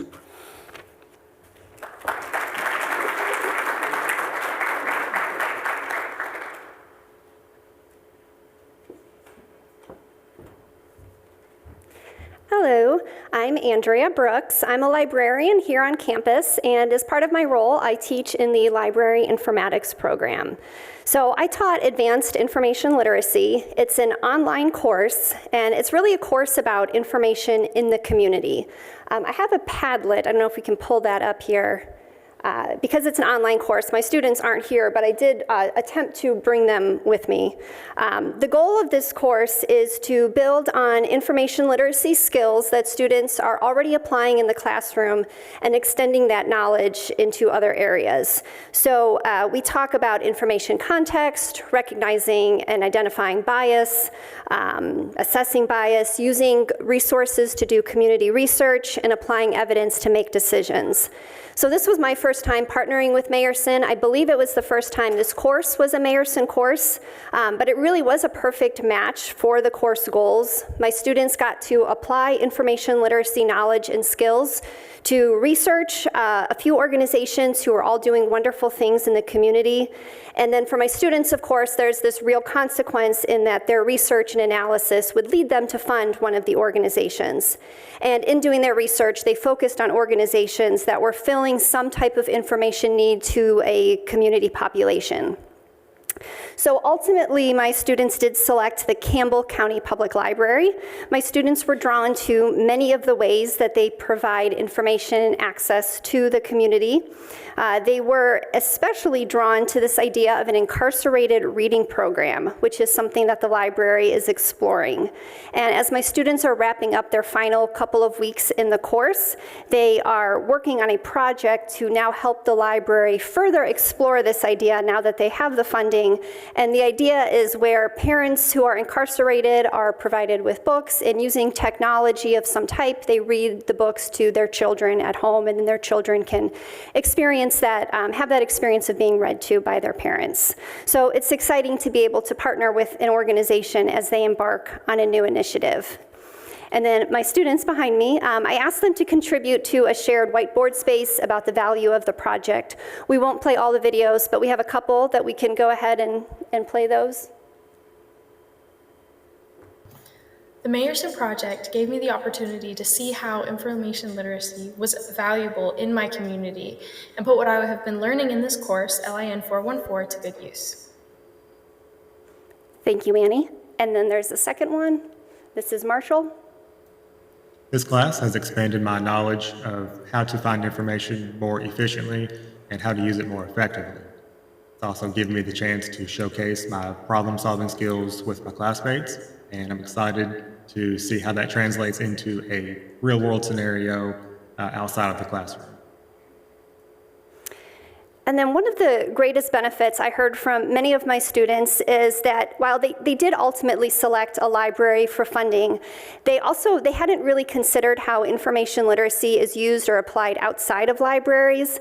And one of my students wrote, "I've enjoyed researching the local organizations that are candidates for our donation. Not only do I think they're all doing great work, but knowing how they each use information literacy in their own way has been something I've never thought about." And then finally, this wasn't an initial goal, but I've had at least a few students tell me that they want to explore volunteering opportunities in their communities now because they've learned how much organizations, nonprofit organizations, often depend on volunteers. So in summary, my students benefited a lot from this. They learned in ways that I hadn't imagined. I also learned a lot, and I really do look forward to participating in this again, and thank you very much.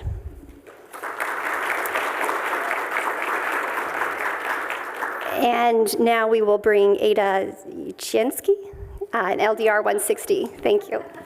Come on, Bella, support me. I should help. No worries, my colleagues still can pronounce. Hello, this is Ada Cenkçi. Thank you for attending ceremony today. I'm an organizational leadership faculty member. The class I'm teaching is LDR 160. Leadership Around the World. And this course looks at how leadership is practiced at different parts of the world. And this whole thing with me, my involvement started last year. As you know, there was a big earthquake in Turkey. And I was discussing with my husband, like, why should people care about something that is a far land from here? They never maybe seen a Turkish person. That conversation started from there. And with this class, students work with 5 international nonprofits. One of them is Heartfelt Tidbits. It is working with people who are international, but they live here. So 5 nonprofits, 10 projects, and 10 teams we had. And as a result of this, with Bella and her teammates, Team I, won money for soil, who can't be here today because we don't want them to spend $2,000, $3,000 to fly here. They are out of town. So Bella will accept this award for her team's behalf and talk about her experience. Thank you, Bella. So my name is Bella Montalvo. The Mayerson Project exposed me to global cultures I never would have encountered beforehand. It broadened my view tremendously. I personally find it easy in this country to stay in my own bubble because it's safe and it's comfortable. The Mayerson Project changed that for me. I quickly realized just how many cultural differences there are all over the world. I learned this through my own research for my project and from seeing my peers through their presentations. Learning about these cultures through the project enhanced my own cultural intelligence, and it brought so much awareness to my life.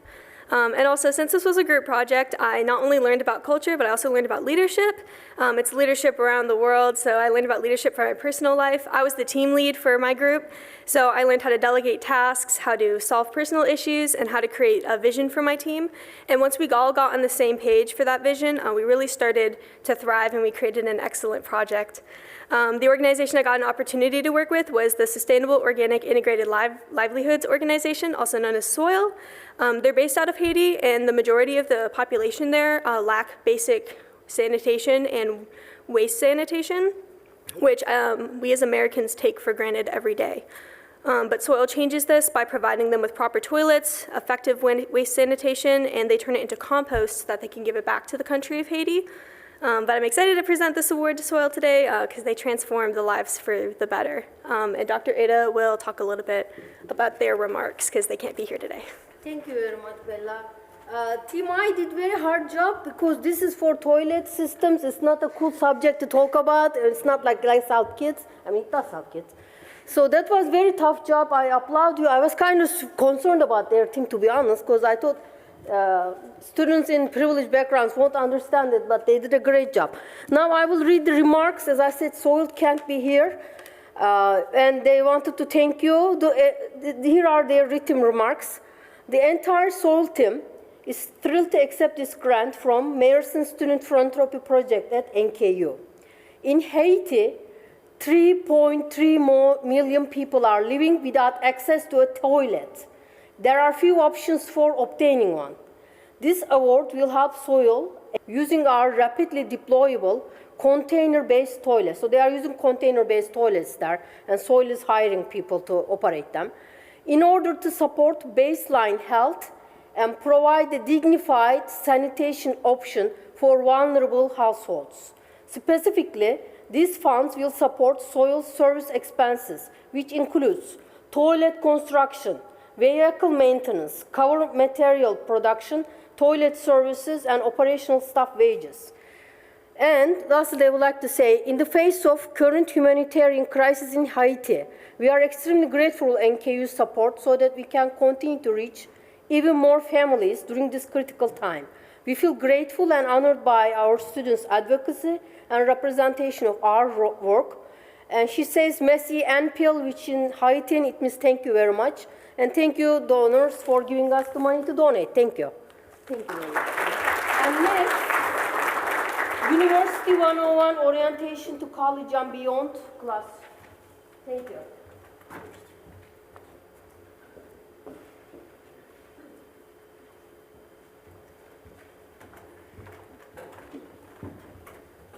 Hi, everybody. My name is Amanda Andrews. I am the professor for University 101, Orientation to College and Beyond, at least one of them.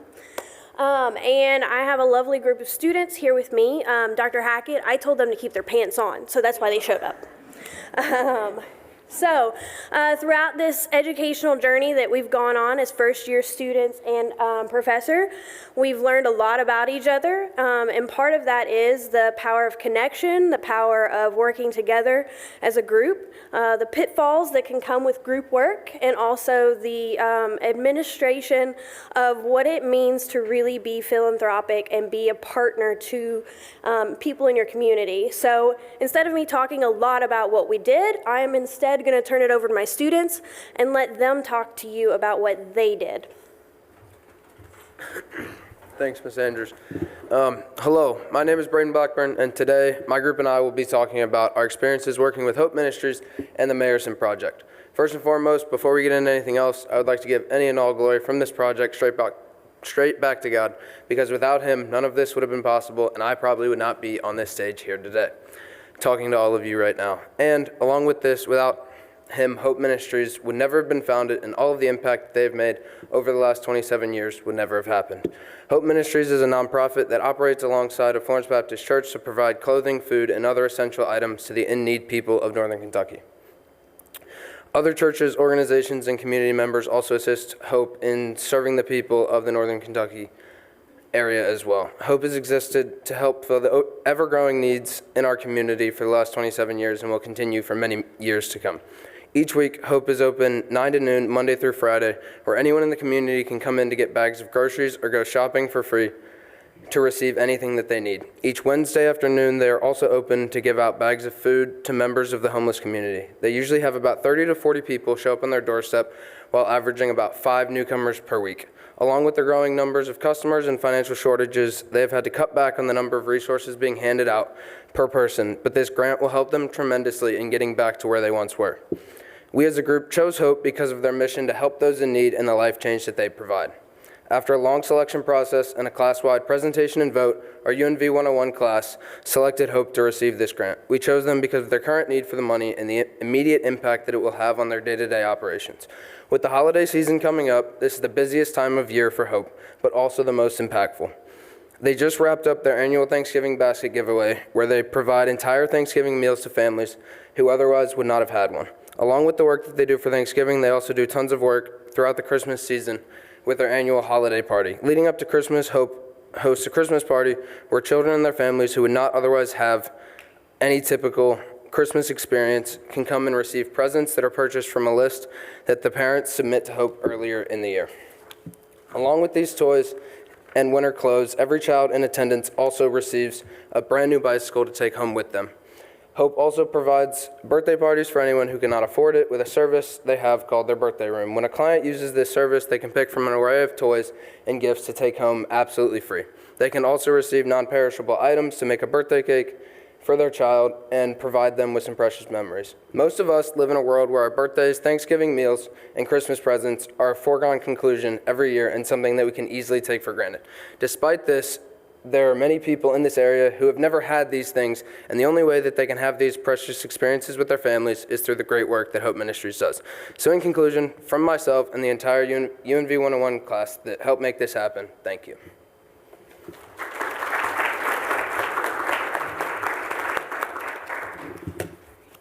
I want to introduce Saad. He's going to come up and finish it up and then award the letter to Jackie, who is our representative on stage. Good evening, everyone. My name is Saad Sumra, and I am a student of this University 101 class.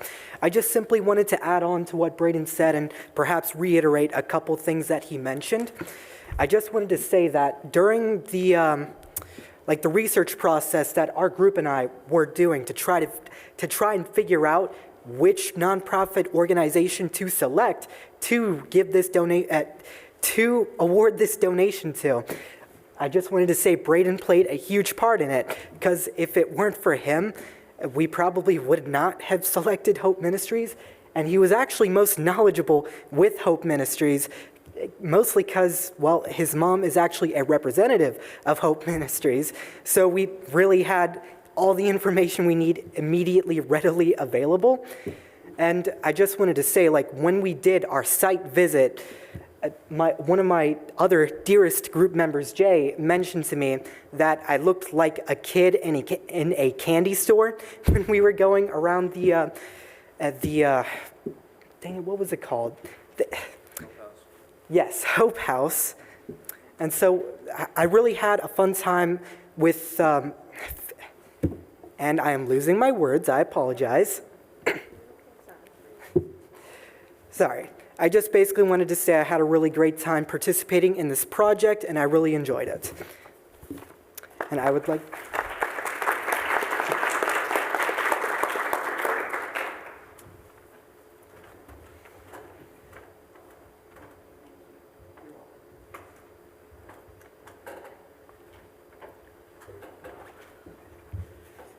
I don't think there's much left for me to say, but thank you. This great group of young people came to Hope, and we were so grateful for their time that they spent with us. We're so grateful for this award, this grant. We just fed hundreds and hundreds of families for Thanksgiving, and we have 700 children, and plus a waiting list for Christmas. So we're really blessed at Hope Ministries to have so many friends and partners. We serve 7 counties in northern Kentucky. So thank you so much for this honor. Thank you.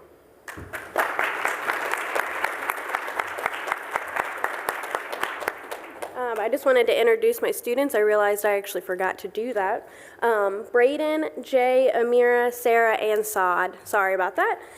Next up is Missy Gish's class, which is EDS 365. I didn't have the pamphlet, I'm sorry.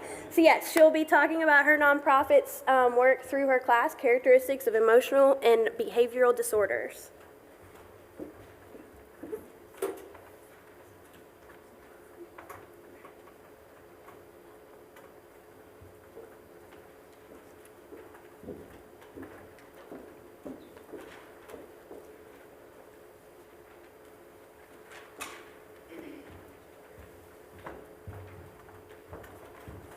I just want to say what a privilege and honor it is to be a part of this magnificent community of philanthropy and service.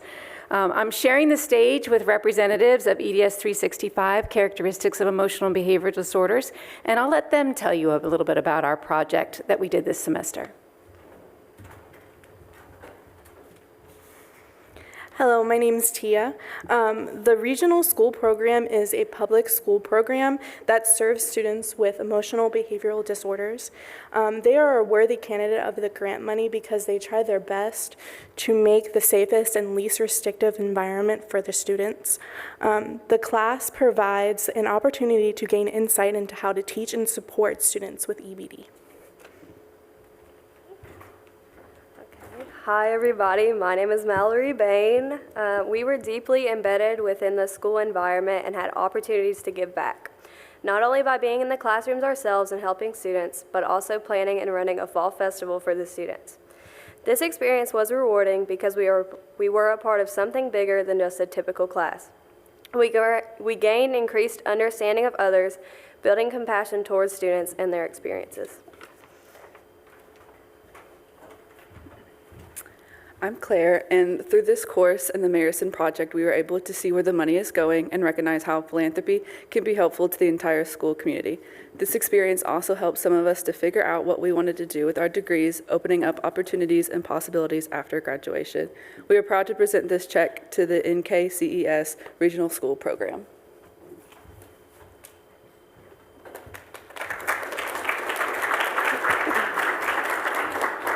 Thank you.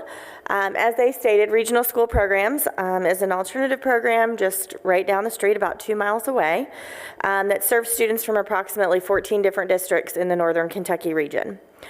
They come to us with many diverse needs, both academically and socially emotionally. As a unique program, we're not affiliated with a district, but instead we operate out of NKCES. Because of this, we rely heavily on partnerships and relationships like Dr. Jones and her wonderful students and the Mayerson Project. Our program focuses on providing services through a trauma-informed lens and building resiliency in our students to allow them to open doors for success in their lives. This year, we look forward to the opportunity to supply our program with academic supports for young readers, social emotional items, and then art supplies to supplement and integrate arts every day. We're incredibly grateful for the opportunity through the Mayerson Project and for the students in Dr. Jones' class to be the recipient of their grant. This relationship means a lot to us, so thank you.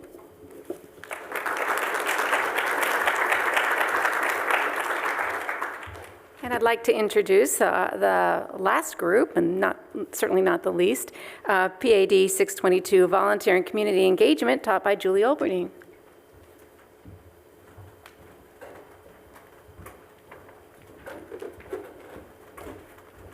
Hello, everyone. I just want to thank you for your patience, especially Professor Jones, for allowing us to go last. We are waiting for one community partner to arrive. So if they do, we'll all cheer when they walk in the room. Just adds to the excitement of it. Okay, so we know that the Mayerson Project is a flagship program at NKU.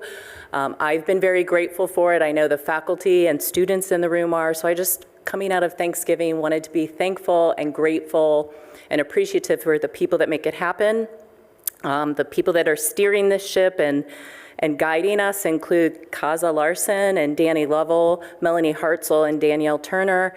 And I know we already gave special thanks to Mark Nykirk, but I will do it again.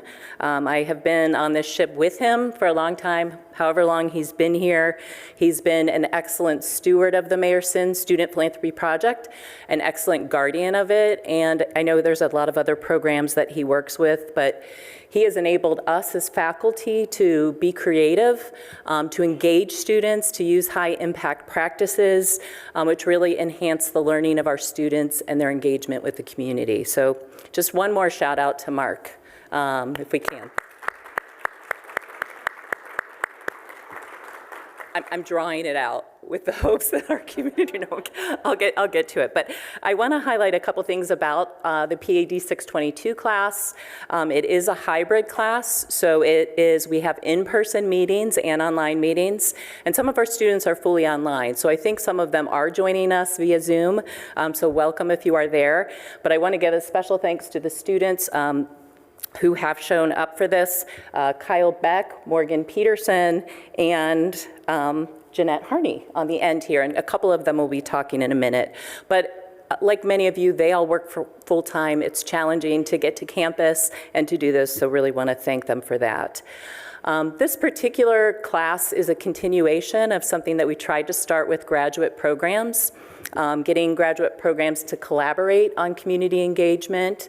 So the idea was that if we worked together, we would have collective impact, a greater impact on nonprofits in our region, and also hopefully it would raise awareness of graduate programs at NKU.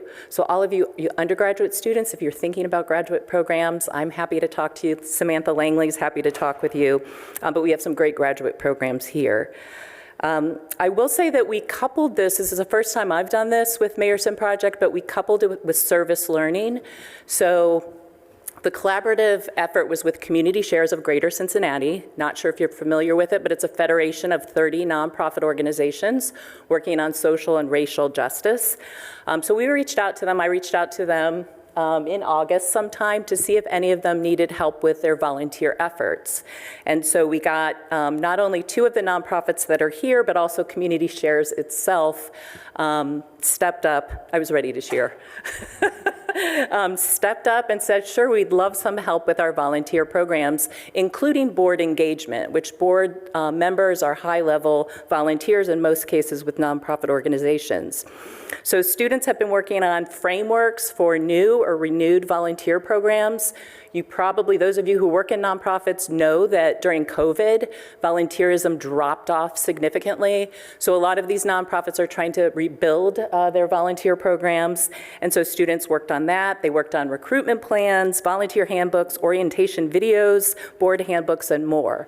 And so the idea is that we're coupling the student philanthropy piece with this so that these small nonprofits can use the funds to help implement those ideas that the students came up with.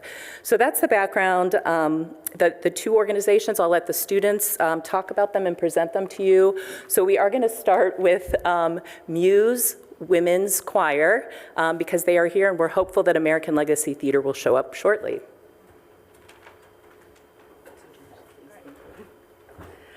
Hi, I'm Jeanette Harney. I am in the PAD 622 class, and this semester we are working on service learning projects, and in the semester we worked with small groups, and my small group is working with Muse Women's Choir, which is great. My particular group, we have worked with recruitment positions and volunteer recruitment, and it's just a great, Muse is great. They have done, they basically they advocate for peace and social justice through song in an all women's choir. And I am here, I'm going to present them with their, check for that. I don't know if they want to speak to or, yes, okay. Thank you so much. My name is Amy Arnold, and I'm currently the board president of the board of directors of Muse Cincinnati Women's Choir. I'm also a second soprano. I've sang with them for 12 years, and I have Shay Haney with us, our business manager, who is an NKU alum. And our business manager is one of those persons that we have as an independent contractor who interfaces with volunteers almost more than anybody else. We are all volunteers as singers and on our board as well. I love that you brought up the boards are volunteers. And we are overwhelmed and humbled and surprised, and we greatly need this grant of $1,000 to help us. And we did have volunteers drop off during COVID. And we are a choir. We're the third oldest women's choir in the United States. And we are in our 41st season. A lot of people don't realize that. We have almost 80 singers of soprano 1, soprano 2, alto 1, and alto 2. And we are currently doing one big concert a season. We have a concert at the last weekend in January, and we are doing it with the UC Women's Center. It's a free concert on campus that Friday night and Saturday. And we sing for our lives, is what we say, for social justice. And we sing mostly music composed by female composers. And we are a group of persons who sing for peace and education. And we do that mostly through the growth of volunteers within our program. And so this will go, we actually just finished a project with OneSource, which is a nonprofit here in Cincinnati that helps with board health.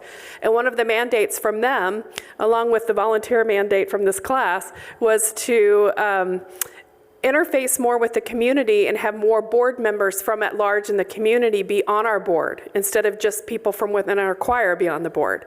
And so I already know we can use this money to help with that kind of training. So thank you so much. We are so humbled. And I can't sing, well, I guess I could sing like, thank you. All right.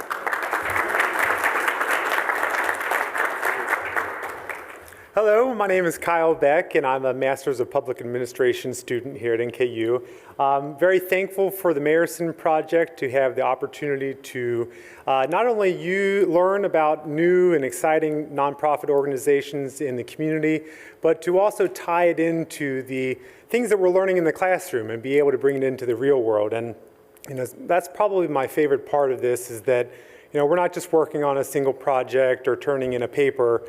We're actually affecting real lives and hopefully bringing a change or a positive change or adding to the value of an already established nonprofit organization. And we had 3 different groups that were working with American Legacy Theater, primarily focused on helping them establish a effective volunteer program through recruitment, trying to tie in the effective strategies we've learned through Dr. Olperding's class. And it's been really exciting that the projects won't just end with turning the paper in. We'll also be able to tie in the money through the Mayerson Foundation and the other donors to allow us to hopefully implement this, allow the organization to start utilizing some of the strategies that our projects created. Just to speak about American Legacy Theater for a moment, it's a really unique organization that is bringing a creative aspect to bringing empathy to those who need it most. They like to say that they bring theater to homes, communities, classrooms, and workplaces. But what really stood out to me when I learned about their mission is that they primarily focus their efforts on K through 12 schools and bringing students together, allowing them to participate in the whole production, the acting, and usually, of course, around a positive message, building teen mental health. And, honestly, speaking as a person that struggled with anxiety and self-confidence and maybe not always having a strong community of friends in school, this certainly would have been a project that would have helped me establish that. So American Legacy Theater, certainly a wonderful organization that deserves our support, and very thankful for everybody for being here tonight.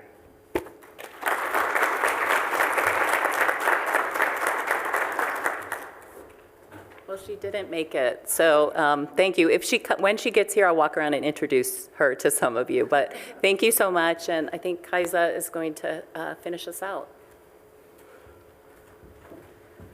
We can still cheer.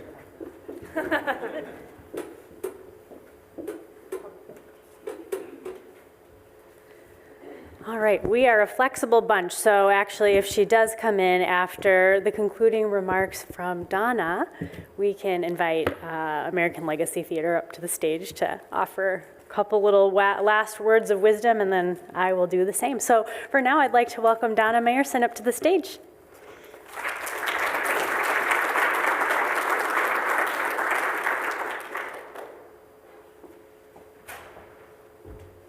Thank you. Now, every time the door makes a clinking noise, I feel like we should cheer in anticipation of someone coming in. I just want to say that it is a flexible group because we've had so many people who have been sick and organizations that haven't been able to make it tonight. And I don't want to diminish the what the experience is for you and has been with your classes and with your experiences with the nonprofits.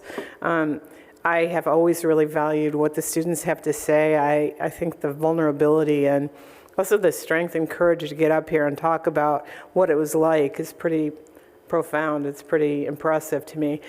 Beyond that, you've risked so much in going out into the community and experiencing different things in this community and learning about what these nonprofits are about.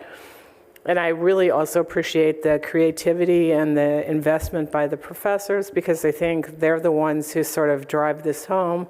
And I'm always impressed that they always defer to the students when you get up here. It's not the professors that are taking over. It's students who really are talking about what it was like and what it meant. And I really appreciate that because giving students voice is how they find their voice. So I appreciate that. And then the other thing I wanted to say is that I was sitting here tonight listening to the presentations from the nonprofits, and I'm always amazed at what nonprofits exist. I know about so many nonprofits by name and some of them by what I've read about them, but there's something about the experience that they have with you guys in these classes that allows them to come up here in a more personal way and talk about what their agency and organization is about. And just hearing, the lived experience and just the personal experiences that people talk about, it gives me a lot more insight and I was going to say understanding and appreciation for what these nonprofits do and who they bring in through their doors. So not just who works within the organization, but how they embrace their communities. So thank you all for all that you do, for your heart and soul in this work and the classrooms and out in the community. And I'm going to add on to Mark's discomfort because we've also been through a lot through these years and feel like a partner in crime, but I've always really valued your commitment to this program and your creativity and how you've stretched people to think about ways of considering coursework content and the work in the community, and have married those things in such a beautiful way together, so thank you. And the door is opened, and I don't know if you're the person. Yay!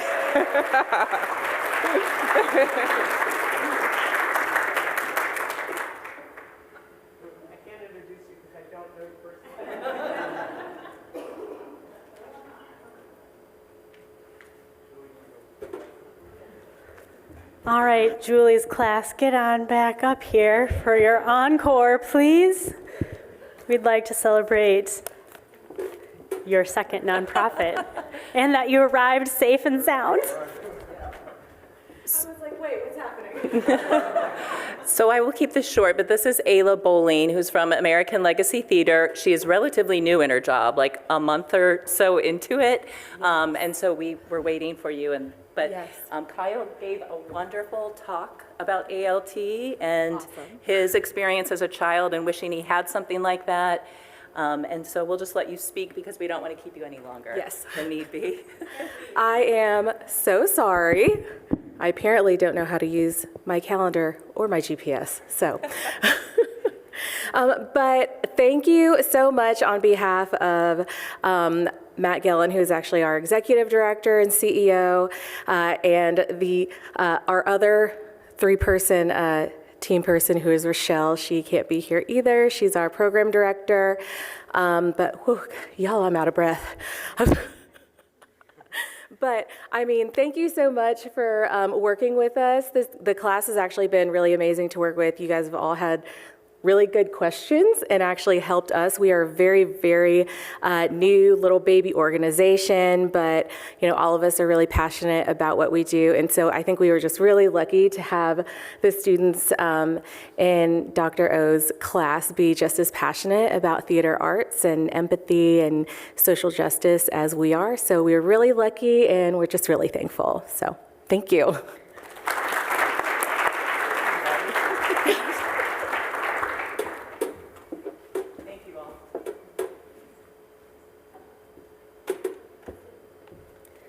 Okay, this concludes session 2, but before we officially adjourn, I have some thanks to give.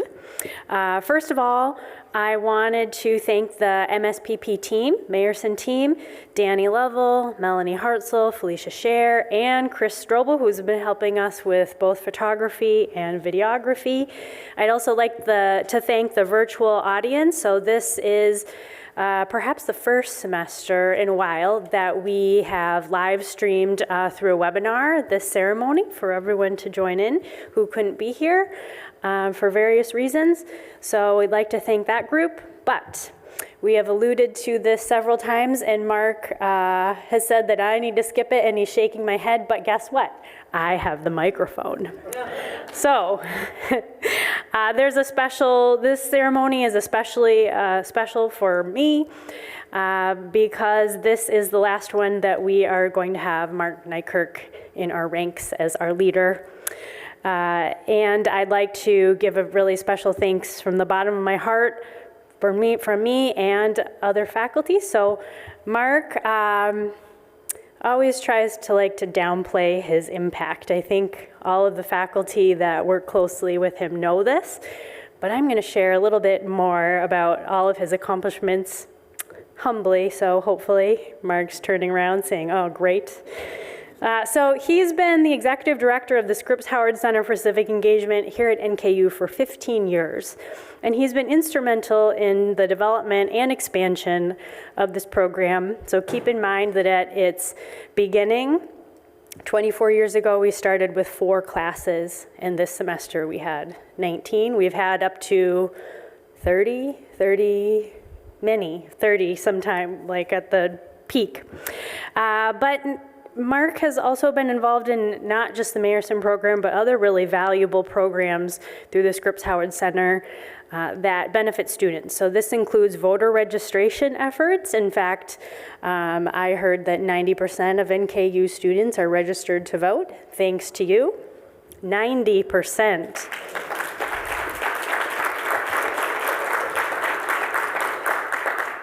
He initiates public policy dialogues and guest speakers, especially with AP. So Mark, on behalf of me and all the Mayerson faculty here tonight and those who are not, thank you so much. It has been a true privilege to work with you and to learn from you, and you are going to be missed. But at the same time, we know that there are going to be some great new adventures for you. You're always somewhere exotic in my mind, hiking down to the Grand Canyon or somewhere else remote, fly fishing in Montana. So I can't wait to see on Facebook what you're doing. And you also have some research aspirations, which are great, to research the Sheltowee Trace Trail in this area. So I can't wait to hear more about that and maybe even see you at a yoga class. All right, thanks everyone. Please eat some food if there is any left. There should be in the hallway, beverages. And please, classes, make sure to snap some pictures with your nonprofit representatives. We have a little photo booth screen out there. And for those who need their parking validated, we do have tickets, so make sure to pick those up at the check-in desk. And thank you so much for coming, and have a great evening.